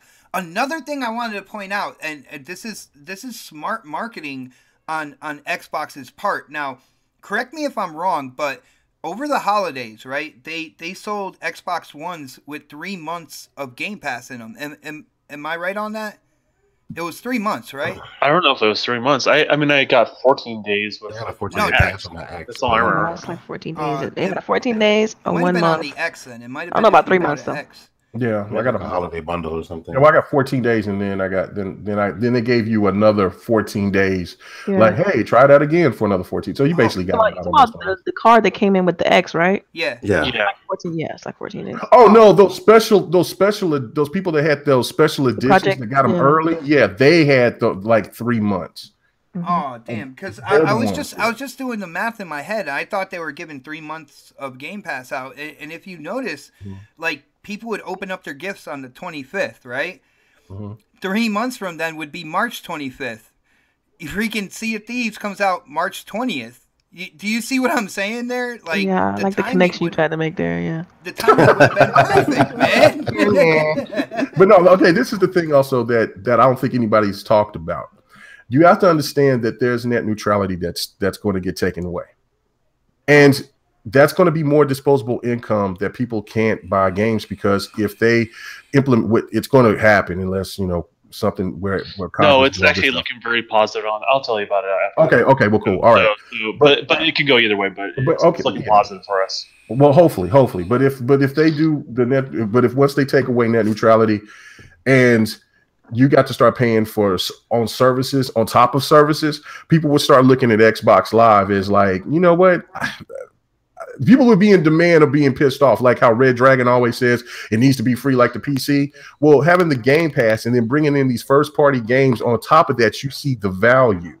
And then people can actually, instead of them worrying about if I want to get this particular game or that particular game, I can play all 3 of these games for only $10. You see what I'm saying? And so then, which is a smart move by Microsoft. And then you also got to put in the calculations.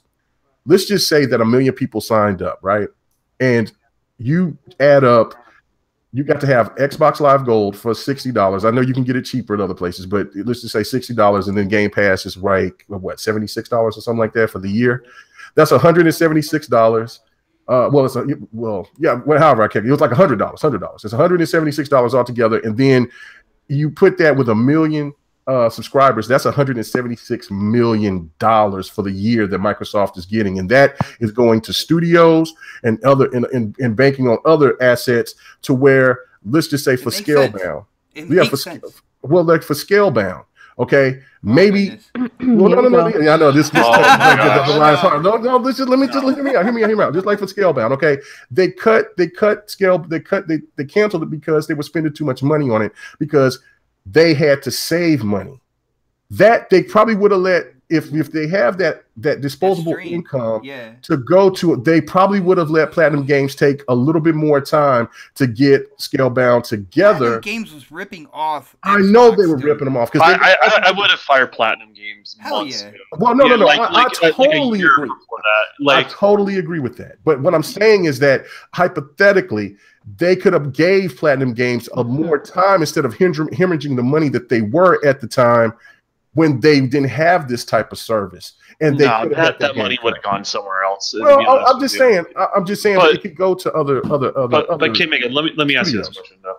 So remember when you were reading off like who are the most profitable people, last year or whatever it was, and it was like you went, where PlayStation was placed and where EA was placed. Didn't EA label what their revenue was from EA Access and all that sort of stuff?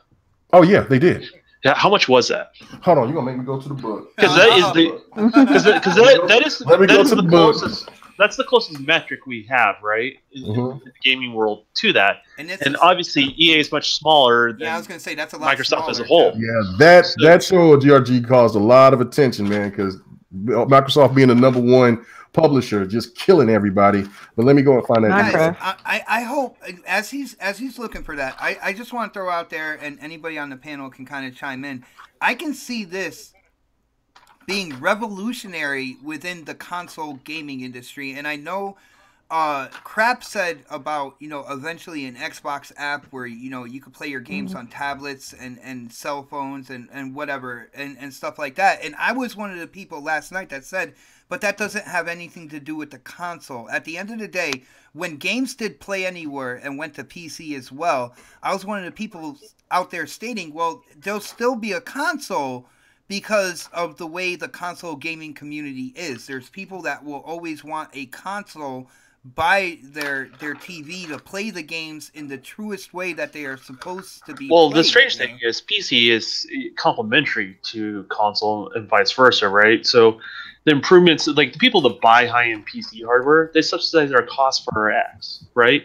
People that buy the X, they subsidize the cost for whoever has an S today, right? So like and it's going to upgrade. So like that whole argument, and then like that, man. And then in Xbox One X support, it's happening because they made the tools go across both pieces of hardware, right? I mean, both platforms. So that support is coming because PC has support, and then PC is getting more support because of the X. It's a win-win for everybody. So anyways.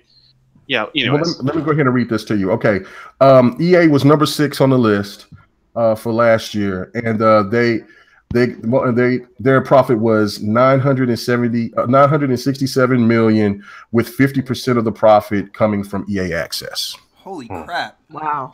And EA Access is a shell of what Game Pass is going to be. So, let me ask you guys a question. Do you think that by introducing or improving Game Pass, let me say that, it opens up opportunity for Microsoft to get rid of Xbox Live Gold?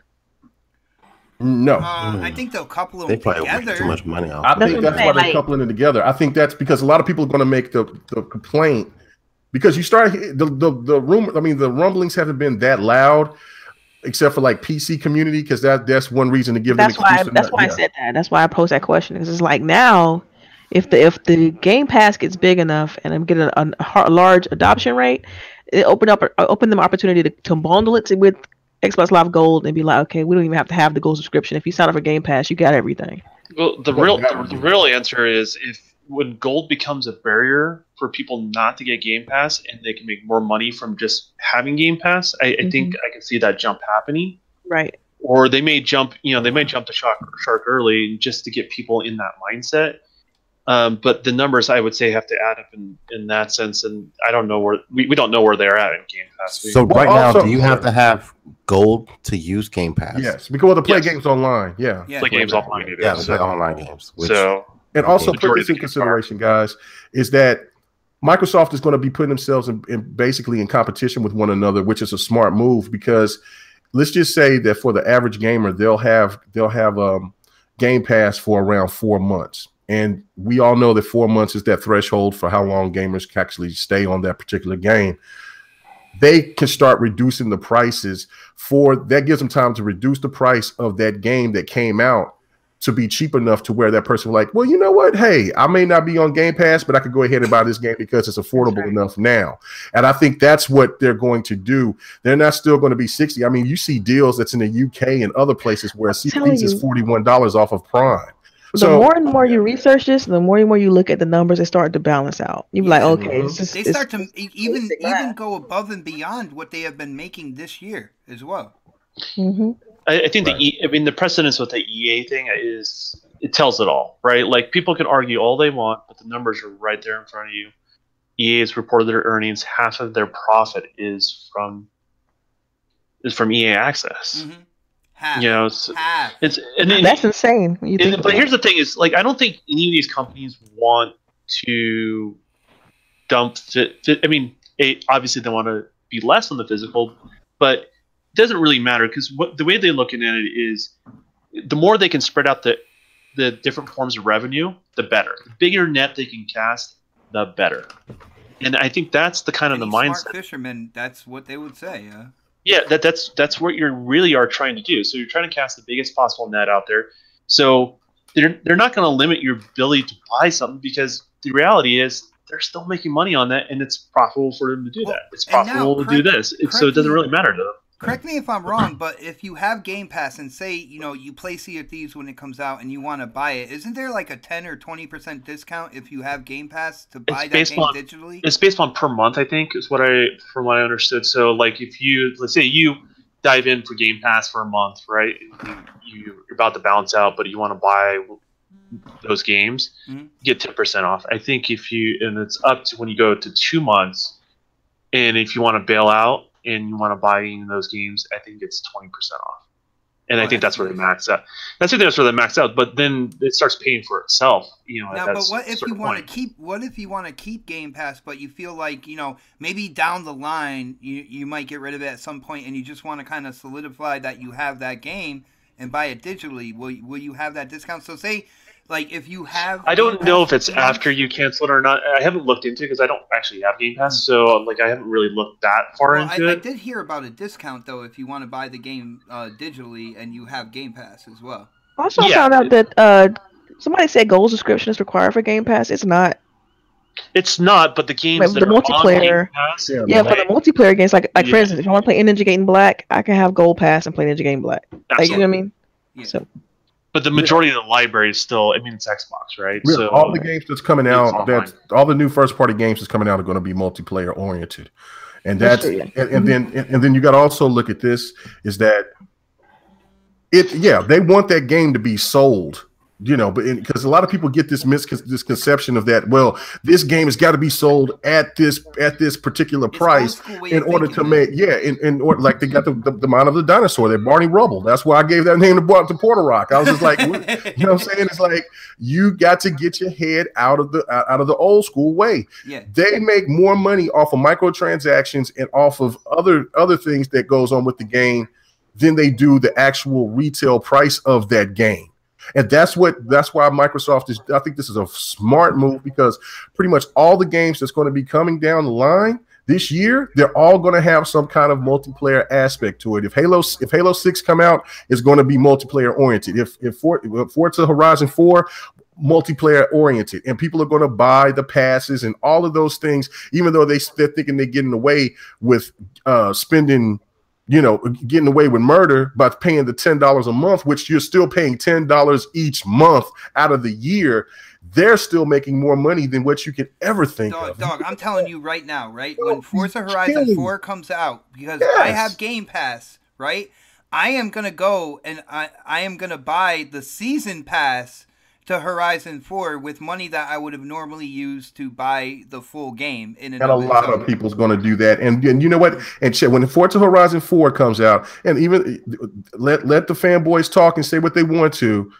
We're tired of Forza, Halo, or Gears. But when Forza Horizon 4 comes out, and that gets included into the Game Pass, I guarantee you it'll be up to 2 million subscribers before that game comes out, because everybody's going to want to pay it. And that's going to be before that. I think it's going to be huge. It's going to be a breeze, baby. I would say their quarterly report, I think the second quarter is what we're coming up to. Shareholders are going to be smiling, man. Yeah, so I mean, that's right. Can't wait to get that dividend. Let's go. Yeah. Okay, and then lastly, I want to make my last point on this is that going back to because I'm looking at my list out of the top 10. Okay, number 2 under Microsoft was Tencent Holdings, and they made $5.9 billion, and their games are pretty much multiplayer aspect, and they're the Clash of Clans and Boom Beach. That's it. I mean, they got some other games, but those were the most notable. Pretty much cell phone games. Yeah, they're cell phone games. That's ridiculous. You know what I'm saying? And that's where the service aspect. And if you don't think Sony is not chomping at the bit of trying to do something with trying to maybe revamp PlayStation Now, it's crazy. I mean, that's why they hired the person they hired for that position. That's why they put PlayStation Now into effect in the first place. And I've been saying this for about like 2 years now. I was like, eventually, you know, these companies are going to go into subscription services. They're going to want their games streamed out. And I know people are still going to argue with me about the streaming. I think the Don is one of the people on the panel that will argue with me about that. But 2 years ago, you didn't even think that game. If I said that, yeah, you know, they're going to come out with a $10 a month subscription. It's going to have 164 games in it. And then they're going to announce that day and date first party games like Halo, Gears, Fable, Forza, all those games will be in that Game Pass. When that game launches worldwide, all you guys would have looked at me like I was fucking crazy, yeah. Okay, now I did say that was my last point, but I got one more. Sorry. Okay. Think about the third party aspect of this. Okay, now this can entice third party deals with Microsoft to do what Delilah was talking about earlier with the indie crowd, is to put their game in the Game Pass so they can have that's like the perfect advertisement to have everybody, to have all those people that's going to be a part of the Game Pass if the Game Pass succeeds to expectations of what we're thinking. And that's going to be more hands on that game than what people would buy those particular games Not just only in the that, store. but it gives the developer and that publisher of that third party title a stream of income, at least for that limited time. Yeah, and so, and then also, yeah, and somebody said yourself and me is me. League of Legends. So yeah, okay, that's enough. That's damn League of Legends. Okay, so damn, that's League of Legends is huge. But anyway, but yeah, that just think about that, and then just think if that, like I said this in my video, was that hypothetically, let's just say Dragon Ball Z and Monster Hunter was kind of like they had like this deal to where they could put that in the Game Pass for about a month or two.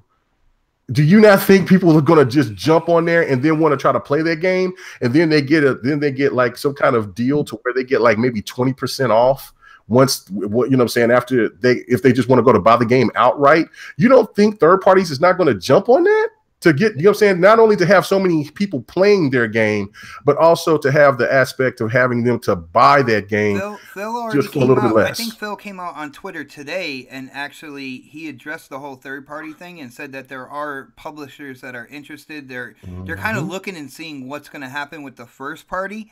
And with the stigma that has gone around with Xbox One and of course with first party, like I said, anytime an Xbox exclusive game comes out with any type of positive traction, gaming media tries to find that one thing to hammer home to get people to be like, oh, I don't know if I'm going to get that game or not. Like the water and Sea of Thieves is hilarious. Oh my goodness. Like they find that one thing. Now, if the first party games get really good traction in Game Pass and you see a jump in, subscriptions and stuff like that, now, that's barring all that stigma. Do you think the third-party publishers aren't thinking, damn, imagine what we can do with our game that doesn't get scrutinized like that? You know what I'm saying? Yeah, no, it's amazing. It also makes just the platform in general more attractive, right? So it does. We all know, like, every platform's got a certain percentage attach rate. And as I said, it frees up the gamer's wallet. So let's say they're going to buy some third party, but they're not going to subscribe for first party content. So EA is going to look at that. It's like, damn, we can double down on Xbox, because what happens, and they're not going to ignore PlayStation or anything like that, but you get what I'm saying, right? Because then it becomes like, cool. Now these people have more money, more disposable income because of Game Pass. So regardless if they put their game on Game Pass or not, it's a win-win for that publisher across the board. Maybe the expectation, maybe certain customers may think the value of a game is a little bit lower and all that sort of stuff, and whatever. I mean that's not their customer, right? But at the end of the day, it is going to free more income in people's wallets. And if you have more income, just like you said, you're going to buy the latest Horizon Edition expanded pack. Well, it goes to that sort of stuff. So I mean, everyone's going to win in this situation. I don't really see any downside to any of it yet. I mean, I'm looking for the downside. I just can't find it. Well, I'll say this: what happens when like right now, Microsoft is doing it for their first party games. So EA could probably do it. Ubisoft can do it. Like all these other companies decided to do it internally with their own app for $9 a month. Mm-hmm. They could do that. That's a shitload of money they'll be spending for each and every single app to have a Game Pass / EA Access type avenue to play video. At the end of the day, it's about what benefits the gamer the most, that the individual gamer, and what gives the most value. Like if you're the individual gamer, you're looking for the most value, the most games, I mean, you're probably going to go Game Pass. Now, if you're an Ubisoft fanatic and they come out with something like that, you're probably not going to get Game Pass and get, Ubisoft service, and the same with EA Access. But I think we can actually look back maybe, 6-8 months from now and look and see, what is the rate of people who own both EA and Game Pass, because I think there's room there for it being $10 a month, right? Depending on the prices from the third party and what they're doing in terms of a service like that, it's more than viable that people are going to have more than one subscription, and it's whether or not you're an EA fan or an Ubi fan. But at the end of the day, when you want that value, you're going to have Game Pass. And this is what makes it more important for Xbox to get Game Pass on the PC, because that's where EA Access makes most of their money on their services on the PC.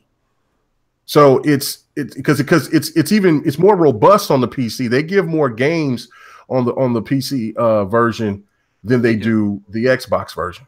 Yeah.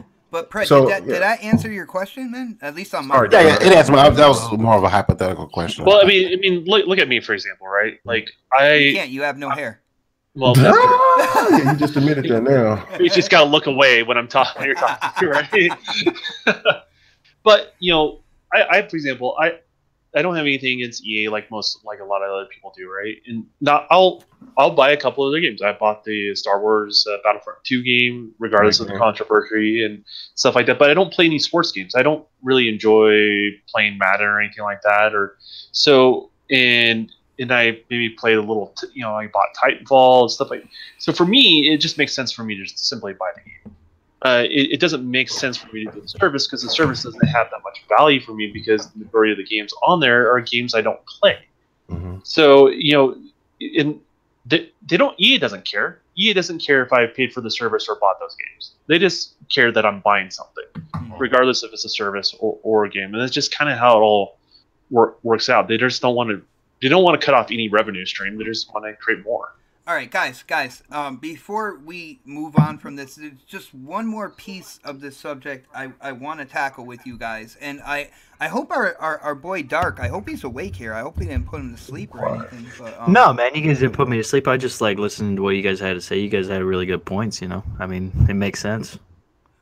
Now, with this being said, I think K Mega touched base with like EA Access on PC and stuff. And I think one of the things that Crap Gamer was talking about is eventually doing away with console, because, he's talking about Game Pass being available on like tablets and, different mobile devices, PC and whatnot, and that kind of like destroying console. Me personally, I don't think that's going to happen, because like I said, the console community is a strong community. It's a community that wants hardware next to their TV, and I think it's a community that makes money for these companies as well. And at the end of the day, we do have to put that in there, because these companies, they need to make money. But do you guys, and whoever wants to grab it first. Do you guys feel that it's a concern that if they're really successful with this Game Pass, that eventually it would be the end of the home console Xbox that we play on, like today? Oh. No? Why not? There's always going to be a console like this. Because some people they want physical shit. Like, they want a disc, they want a console sitting in their house. Like, I could see them going with like a separate SKU, with like a diskless SKU, but I mean, how much money they're saving off of a disk drive? I mean, like, it's just more that you're saving space, but not anything else. This drives cost what, like maybe $30 at mass for the. It's not enough to move the next, like Xbox One as well. So what was that, Don? It's not enough to move the needle, to be honest with you. Yeah, exactly. It's not that expensive. So keep it coming. I ain't gonna change that shit. I look at this situation like a nice timepiece. You always have these smartwatches come out, like the Fitbit. Nothing still beats a nice watch. It just doesn't. I mean, and that's how I look at a game console. It's just all the hardware is in one place. It's easy for developers to target it. And I think that's always going to be the appeal for a console. So I doubt that it'll ever be 100% with just pure software, because it eats bandwidth, and then with the internet cost, it's going to just be high to even support something like that. No, people always omit that part. That how much are these cable companies going to start charging people for internet? With all this bandwidth going through to support high fidelity games like 4K, etc. Mm-hmm. Nice, great point when it comes to like trying to stream 4K games, because you're gonna have to like be rich, living in the hills of Hollywood or something like that to be able to do that. Anybody else want to chime in? Anybody else that does? Anybody on the panel think it is a concern that eventually it's gonna be the end of the Xbox as a console, and it's just going to be an app that you kind of put on your TV or whatnot? Go ahead. Well, the only concern that I have is it going to PC, and people not going out and buying, the Xbox, the next Xbox or whatever. It is a little bit of a concern, but I think, if Microsoft and Xbox play their cards right and kind of, tell people like, hey, we're going to continue to make console for the people who love consoles, because there's a lot of people out there who don't like playing on PC. I'm one of them. I don't like playing on PC, but if it did come down to it where they didn't come up with another console, of course I'm going to go play all my games on PC, because I'm not going to waste my time trying to buy another console or whatever when I already have a PC that can pretty much run all these games. I just think that if they do the Game Pass on PC, it could potentially become more with third parties. I think third parties will probably jump on board a lot more, like Monster Hunter World or whatever, things like that will go to Game Pass and stuff. I don't know. Now, when you say go to PC, do you mean as a strictly like streaming service, or would you be able to download the games on your PC, kind of like what we do with the console? Honestly, it would just depend. I mean, it would. I think it would probably be more like a Steam, and I don't know if they would want to compete with Steam in a way, because of the fact that it's. So that should answer the question, in my opinion. Oh yeah. Right. No, you're absolutely right. It would answer the question, but I think if they do a whole subscription like Netflix, with on the PC, it'll kind of make people that do have PCs go and play, these first party games like Sea of Thieves and things like that. See, I think crazy. I look at it different. I'm sorry. No, they are. No, go ahead, Delilah. I look at it differently. I look at people who buy the games on PC. I was like, thank you for funding the games that I'm gonna get to play on my console. That's how I look at it. I look at it as another revenue stream for Microsoft's console, and that is perfectly fine. Because software is king. They make more money on software than they do the hardware. So why not open up another stream of income to be able to fund great software? I don't. Thank you. Facts. I just look at it differently. Yeah, I piggyback off of that. I mean, listen. As I said that Porter Rock was Barney Rubble, my boy Crap is like Fred Flintstone, because he's getting ridiculously. It's getting to the point to where it's ridiculous to think that gaming is not going into another plateau. Gaming, we're in a time where gaming is making a evolution. It's the old day is gone, guys. You know what I'm saying? Digital is now up to what, 50% now? It's higher than that on the Xbox, I believe. 74%. Okay, 60% is a reserve number. Okay, just on Xbox. I'm talking about overall with digital sales. It's like up to 50%. Just during the start of the generation, it was like at what, 10, 15, not even 20? Wow, so, isn't that weird that Microsoft Xbox kind of saw the future before everybody else did? Yes, again. They're always ahead of the time. They already hit. Just like Connect and Alexa. Hey, Connect us first. Yeah, Alexa is killing it right now, right? Yeah. Their message was just they were too early and their message was wrong at the time, and so they're always too early and their message is always wrong. So the thing of it is that you just gotta ride the ship. And why would Microsoft would want to just get rid of making consoles when they just made a mid-gen console that is the most powerful that we've ever seen, and then we're going to get another iteration that's going to trump whatever the PlayStation 5 is or anything else that comes out. Mega, hold on. Even beyond that, if you think about it, what they've done with the Xbox One X is they created a hardware infrastructure where all they have to do is upgrade the CPU, GPU for the next generation, and the performance boost will go through the roof. So, why would they patent DirectX 12 physically in the hardware, working between your CPU and GPU, and the way that they did things? Why would they patent all that stuff just to get out of making consoles? Maybe not next generation, but the generation after that, because you do have advances in GPU and CPU technology that are right around the corner when it comes from AMD, man. Right, yeah, and it's everything is all written for us. It's just that, you know, are you going to accept it or not? But they're not going to get rid of consoles anytime soon, just for the mere fact that their PCs are complicated. They're not easy to deal with. It's not plug and play. It's not plug and play like a console. And there is a huge market. Remember, they were trying to say the cell phones was going to decimate the console. And consoles are selling at such an alarming rate, regardless of how the PlayStation is killing it right now. You got to, you know what I'm saying? Regardless hold of on, we do have to be honest here. Mobile games make that money, man. Oh, they make that money. It costs like $2. Yeah, that's a difference. That's why you think that this Game Pass thing that Microsoft is pulling off is absolutely smart as hell, because this is brilliant. And then also you got to look at it as from this standpoint is where gamers feel comfortable and is well suited on being on a console. There are gamers that they'll just give up on gaming before they'll jump on a PC because they don't want to go through that hassle. And when you got the PlayStation that's selling as much as it is right now, the Nintendo is killing it. Xbox is well over expectations of where they were with the 360. It's console gaming is way further ahead than what all the analysts anticipated. Yeah, consoles are not going anywhere. And you know, right now it's crazy because PC Master Race thing, it cracks me up because they're not crying. They're crying right now because those miners got them, you know, going crazy over these graphics cards. Like $800, $1,000, man. $1,200, $1,400. Oh, I was thinking about doing a build today. I'm like, never mind. I'll wait for a year or so.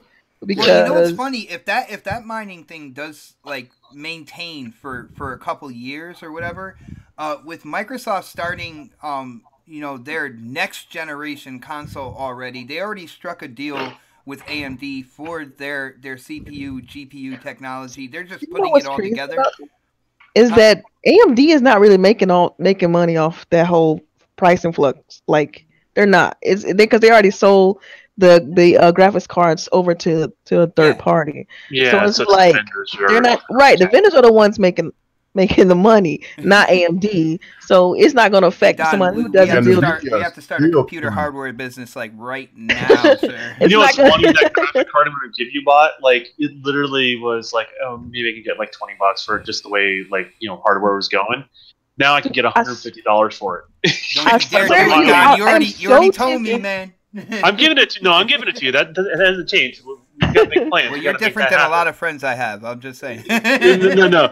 We got big plans, so we got to make that happen. But you know, it just kind of shows how that changed. That market fluctuates because of X factors, right? Yeah. You know, console prices won't fluctuate in the same degree. I mean, it can, but it won't ever do it in the same degree because they've already paid for all that shit up front. So, you know, it's going to cost them the same no matter what. So what's going on the PC space of things. But, you know, I don't even think miners really will slow down the whole, you know, PC growth. There are complete warehouses in China that are just filled with GPUs. But the thing is, if AMD is continuing to sell stuff, they're continuing to be profitable, right? Yeah. They're going to invest in more powerful hardware. So that's going to push things forward.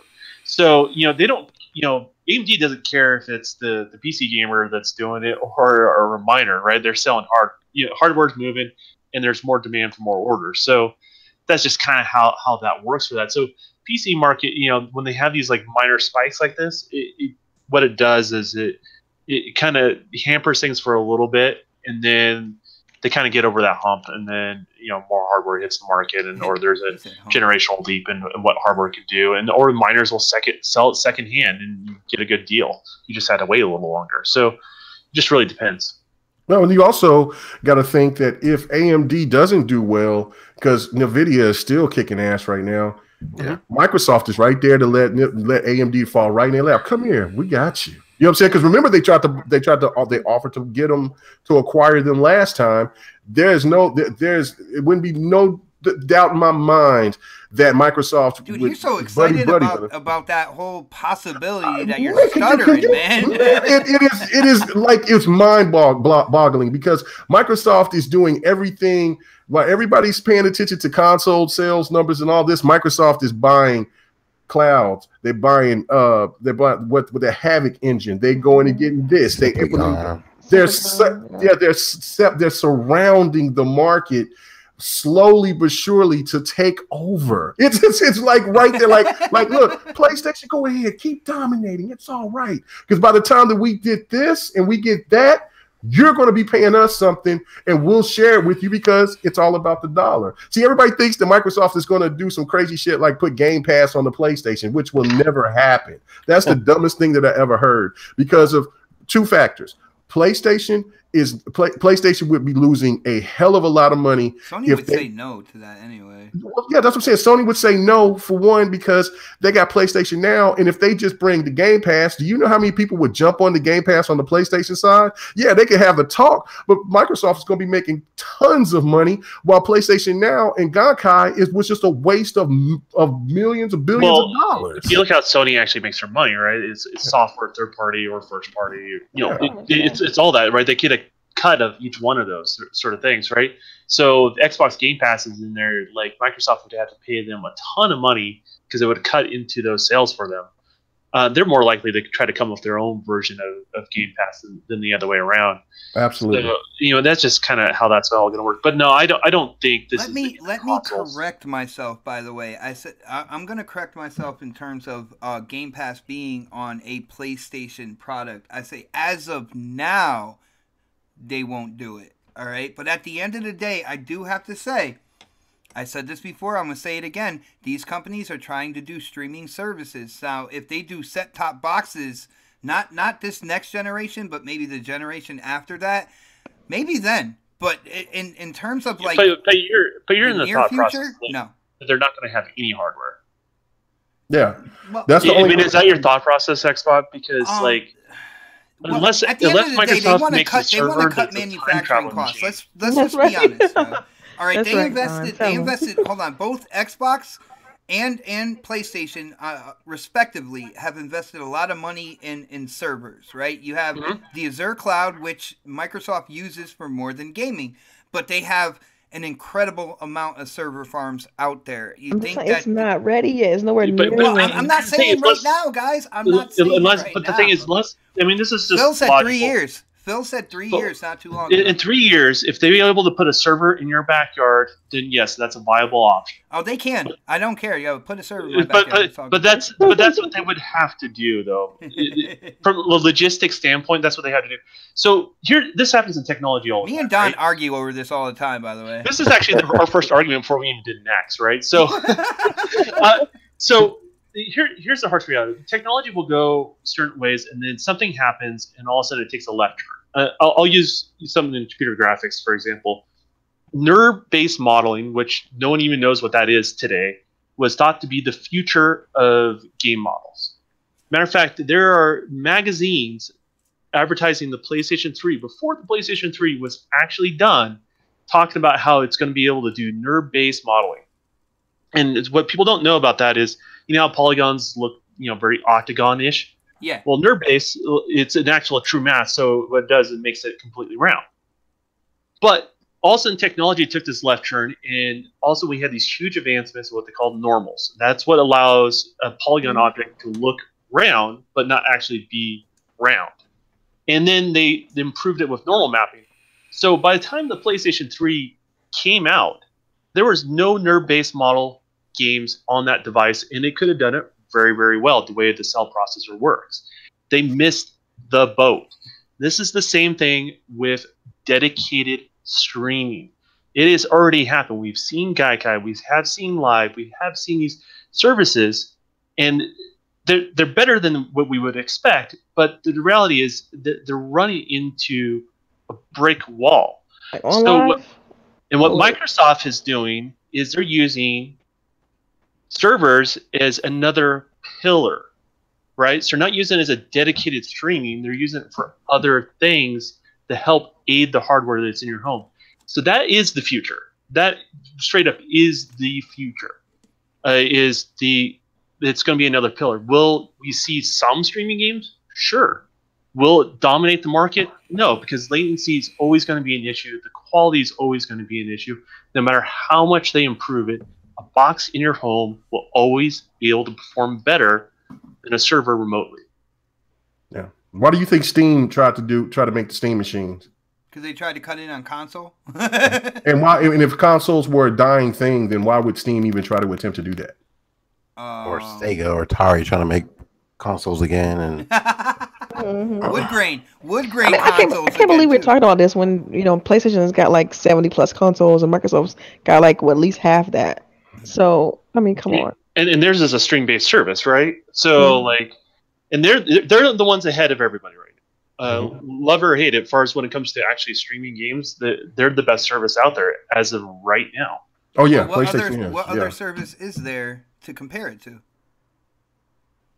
That's the thing. You don't hear about it, right? That's why you're the best when you're the only one. but they're out there. That's what I'm saying. So like, and I've done PlayStation now. Like I can't imagine anybody that would listen to our podcast would prefer Xbox to do a streaming service like that, even if it was twice what now.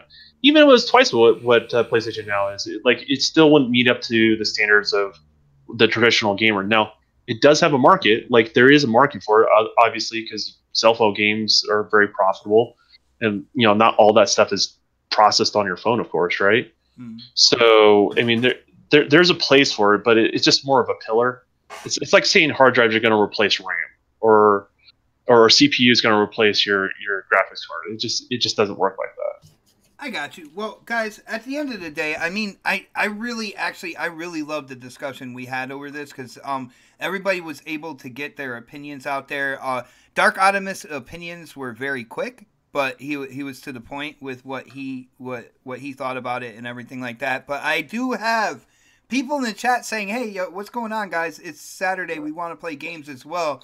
So I know we didn't get to all the topics, and I will be talking to a certain person that really wanted to talk about something about possibly a live show on a later date on his day off of work or whatnot. But guys, it's been fun, but we got to let people go and play games. It is Saturday night. I will say, huge shout out to Delilah. Delilah, it was an absolute blast having you on this show. You were able to keep K Mega in check, and you were able to show the chat just how much of an intelligent gamer you are. I have nothing but respect for you on YouTube in the gaming space, and I hope you'll come on again. Oh yeah, absolutely. Anytime, just let me know. All right, so now we gotta put in those plugs. Unfortunately, something's going on with YouTube. I checked the links before time today, and all the links were working. As soon as we go live in the description, UK Daz says the links aren't working for some reason. So I want to see what's going on with that, in the days coming up until the next show. I do apologize, guys, if the links do not work, but we got to get those plugs in. So listen carefully and follow everybody who's talking, and they'll direct you exactly where to go to catch up with their content and social media and stuff. And we will start with our special guest. Delilah, why don't you let people know where they can get a hold of you and what you've been up to with your YouTube channel? You know the deal. Yeah, sure, absolutely. So right now my YouTube channel is unfortunately dormant. I haven't really done much with it, but I do plan on adding videos to it really soon. You can catch me on Fridays on GRG. Around like 9:30 K Mega time, and also you can follow me on Twitter, Delilah_HD. And again, I had a great time. Thank you guys for having me on. No doubt. And like I said, man, I can't wait to have you on again. I think this is one of the quietest that K Mega's been. We're gonna have to discuss about money and K Mega's my agent, so he gotta handle that. K Mega, why you signed that contract? By the way, I don't know why you did that, Delilah.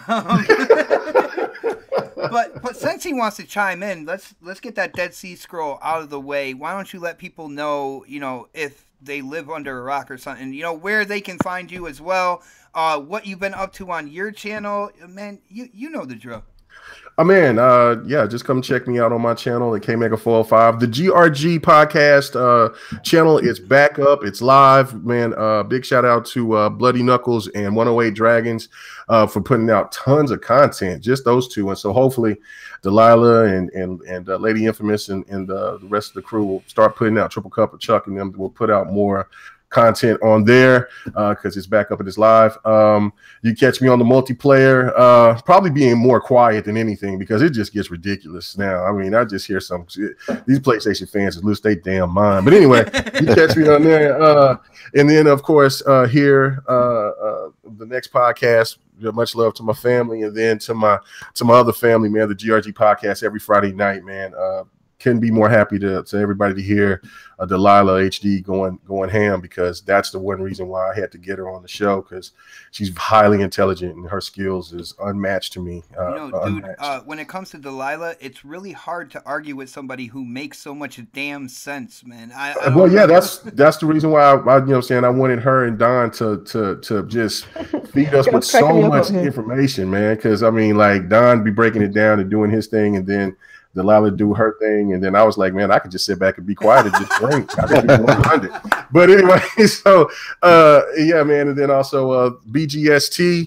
Hopefully we back on Sundays, Mondays, whenever. But man, we're here, we're back. You know what I'm saying? Ain't no BGST ain't going anywhere, man. So thank you guys for rocking out with us. And also the GRG game night will be tonight at 10 o'clock. Well, I'll say 10. Let me say 10 or 10:30. You know, K Mega time is kind of different. In between that space, right? Yeah, in between 10 and 10:30. So what's on the dock today? That's what I want to know. It will be DBZ Fighters is the first game that we will play, and then right after that we'll jump on to Forza Horizon 3. So please come on in and check us out on Mixer and YouTube, and man, just come on and just hop into the party with us and have a good Blade's time. Gonna kick your ass in Forza Horizon. You know what? I think I might have some cars for Delirium. I think I might be ready for Delirium. Really? Man, I might. I said I might. You know what I'm saying? Evo 6 all day. Hey, fuck that Evo. But anyway, man, thank you guys. Nice. Guys, during the show, people in the chat, I don't know if you noticed, but we do have a new look here, and we will be fine-tuning it throughout, the weeks to come or whatnot. But hit me up on Twitter at xbot448 and let me know what you think about the new graphics and kind of like the new style that's going on visually with the show. I love feedback, guys. I want to know what you guys think. I want to know what you think could possibly make it better, if it's perfect. Let me know on Twitter at xbot448. But yeah, moving on. Dark Optimus, man. Your words were few, but they were definitely solid, man. You definitely gave your opinions on stuff. Why don't you let people know, what you're up to and where they can find you as well, man? Yeah, you guys can find me on Twitter at Dark Optimus. You can also find me on Xbox Live at the same name. You can also catch me on the Quest podcast every Thursday night. What are you laughing for, man? I didn't. Kino even laugh. You're trying to talk fast as hell. You're not escaping. I didn't even laugh. But okay. You can check me out every Thursday night on the Quest podcast at 9 p.m. Eastern. And you guys can, of course, always check me out here on the next podcast, hanging out with these fine folks. Guys, yeah, and definitely hit up Dark Optimus on Twitter as well. I believe it's at Dark Optimus, and let them know if you want me, if you guys want me to bomb in on Quest Podcasts almost on a weekly basis. I will do it when I can, if I get a link. I'm just saying. Big shout out to Intro Media. There will never be another link ever again. I'm gonna start. No. I gotta you came in. Baines, then is what I gotta do. You came in, and I was all like, I gave you that, and I was just like, he'll come in, he'll probably put us in line, and pretty much he did. So, all right, cool. I like that, man. I do, man. I get respect. I don't get that too much, especially at the house, man. The kids, they don't look at me like that, but at least I get it here, guys. At least I get it here. And I gotta say, Mega, that was the latest. Almost, no. It might be up there in terms of the latest. You did a shout out for Intro Media, shout out to Mr. 100 and his sponsor, NyQuil. Oh my goodness,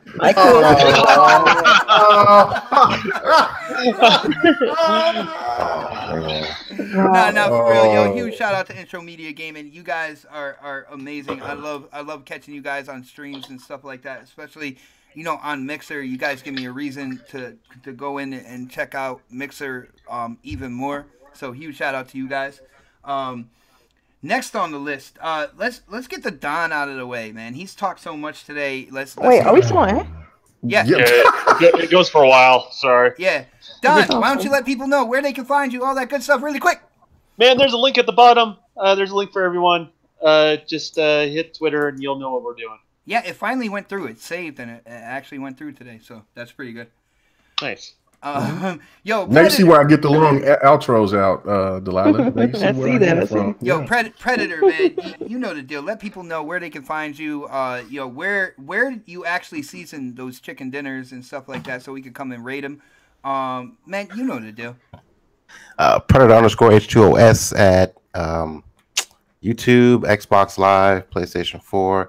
I do gotta apologize for the people out there watching the chat right now that I had some amazing footage today, and somehow, some way, our host over here decided not to add it for the second time. You said you weren't sending it. I sent it. I was the first one to send it. Oh damn! New grounded. He does that all the time. He was more paying attention to bringing my beautiful footage of me of my fighting games, and the most anticipating fighting game right there as people are watching. Right there, it's all good, Predator. You'll get your chance. That's fine. Second time he's done this. Oh man, we're gonna keep score. Hold on, yo. The next week's graphics, we're gonna have a score for how many times I missed Predator's gameplay. Damn, my bad, man. Yo, I feel bad. I'm gonna feel bad for like a couple days now. You should. I think more than a couple of days, maybe like another week. Hey, Predator, how about we play some multiplayer together, and then that way your gameplay's somewhat included. I'm gonna record the most boringest footage ever. Oh wow! Don't do that, because then you put yourself in the Don category. He did 20 minutes of climbing up a hill one day. On Steve. Terrible. All he did, and guess what? He didn't even give us the satisfaction of him reaching the top. Like, he cut it off short. Like, he didn't even get to the destination. So, man, you don't want following those footsteps, man. But guys, like I said, gamers want a game. It is Saturday night. They want to get the controllers in their hands. Guys, thank you so much for checking out the show live, and for everybody else who checks it out afterwards. We do appreciate all the support. You guys inspire us to come together every Saturday night and try to give you the most entertaining and the most knowledgeable gaming podcast that we can give you. And personally, I feel it's a success every Saturday. Thank you guys again. And like I say, at the end of every show, we will check you out next Saturday on the next podcast. Have a great weekend, everybody. Yeah, get this game on Xbox, man. Shaolin versus Wu-Tang. Xbox. Oh my goodness. Get that on there, man.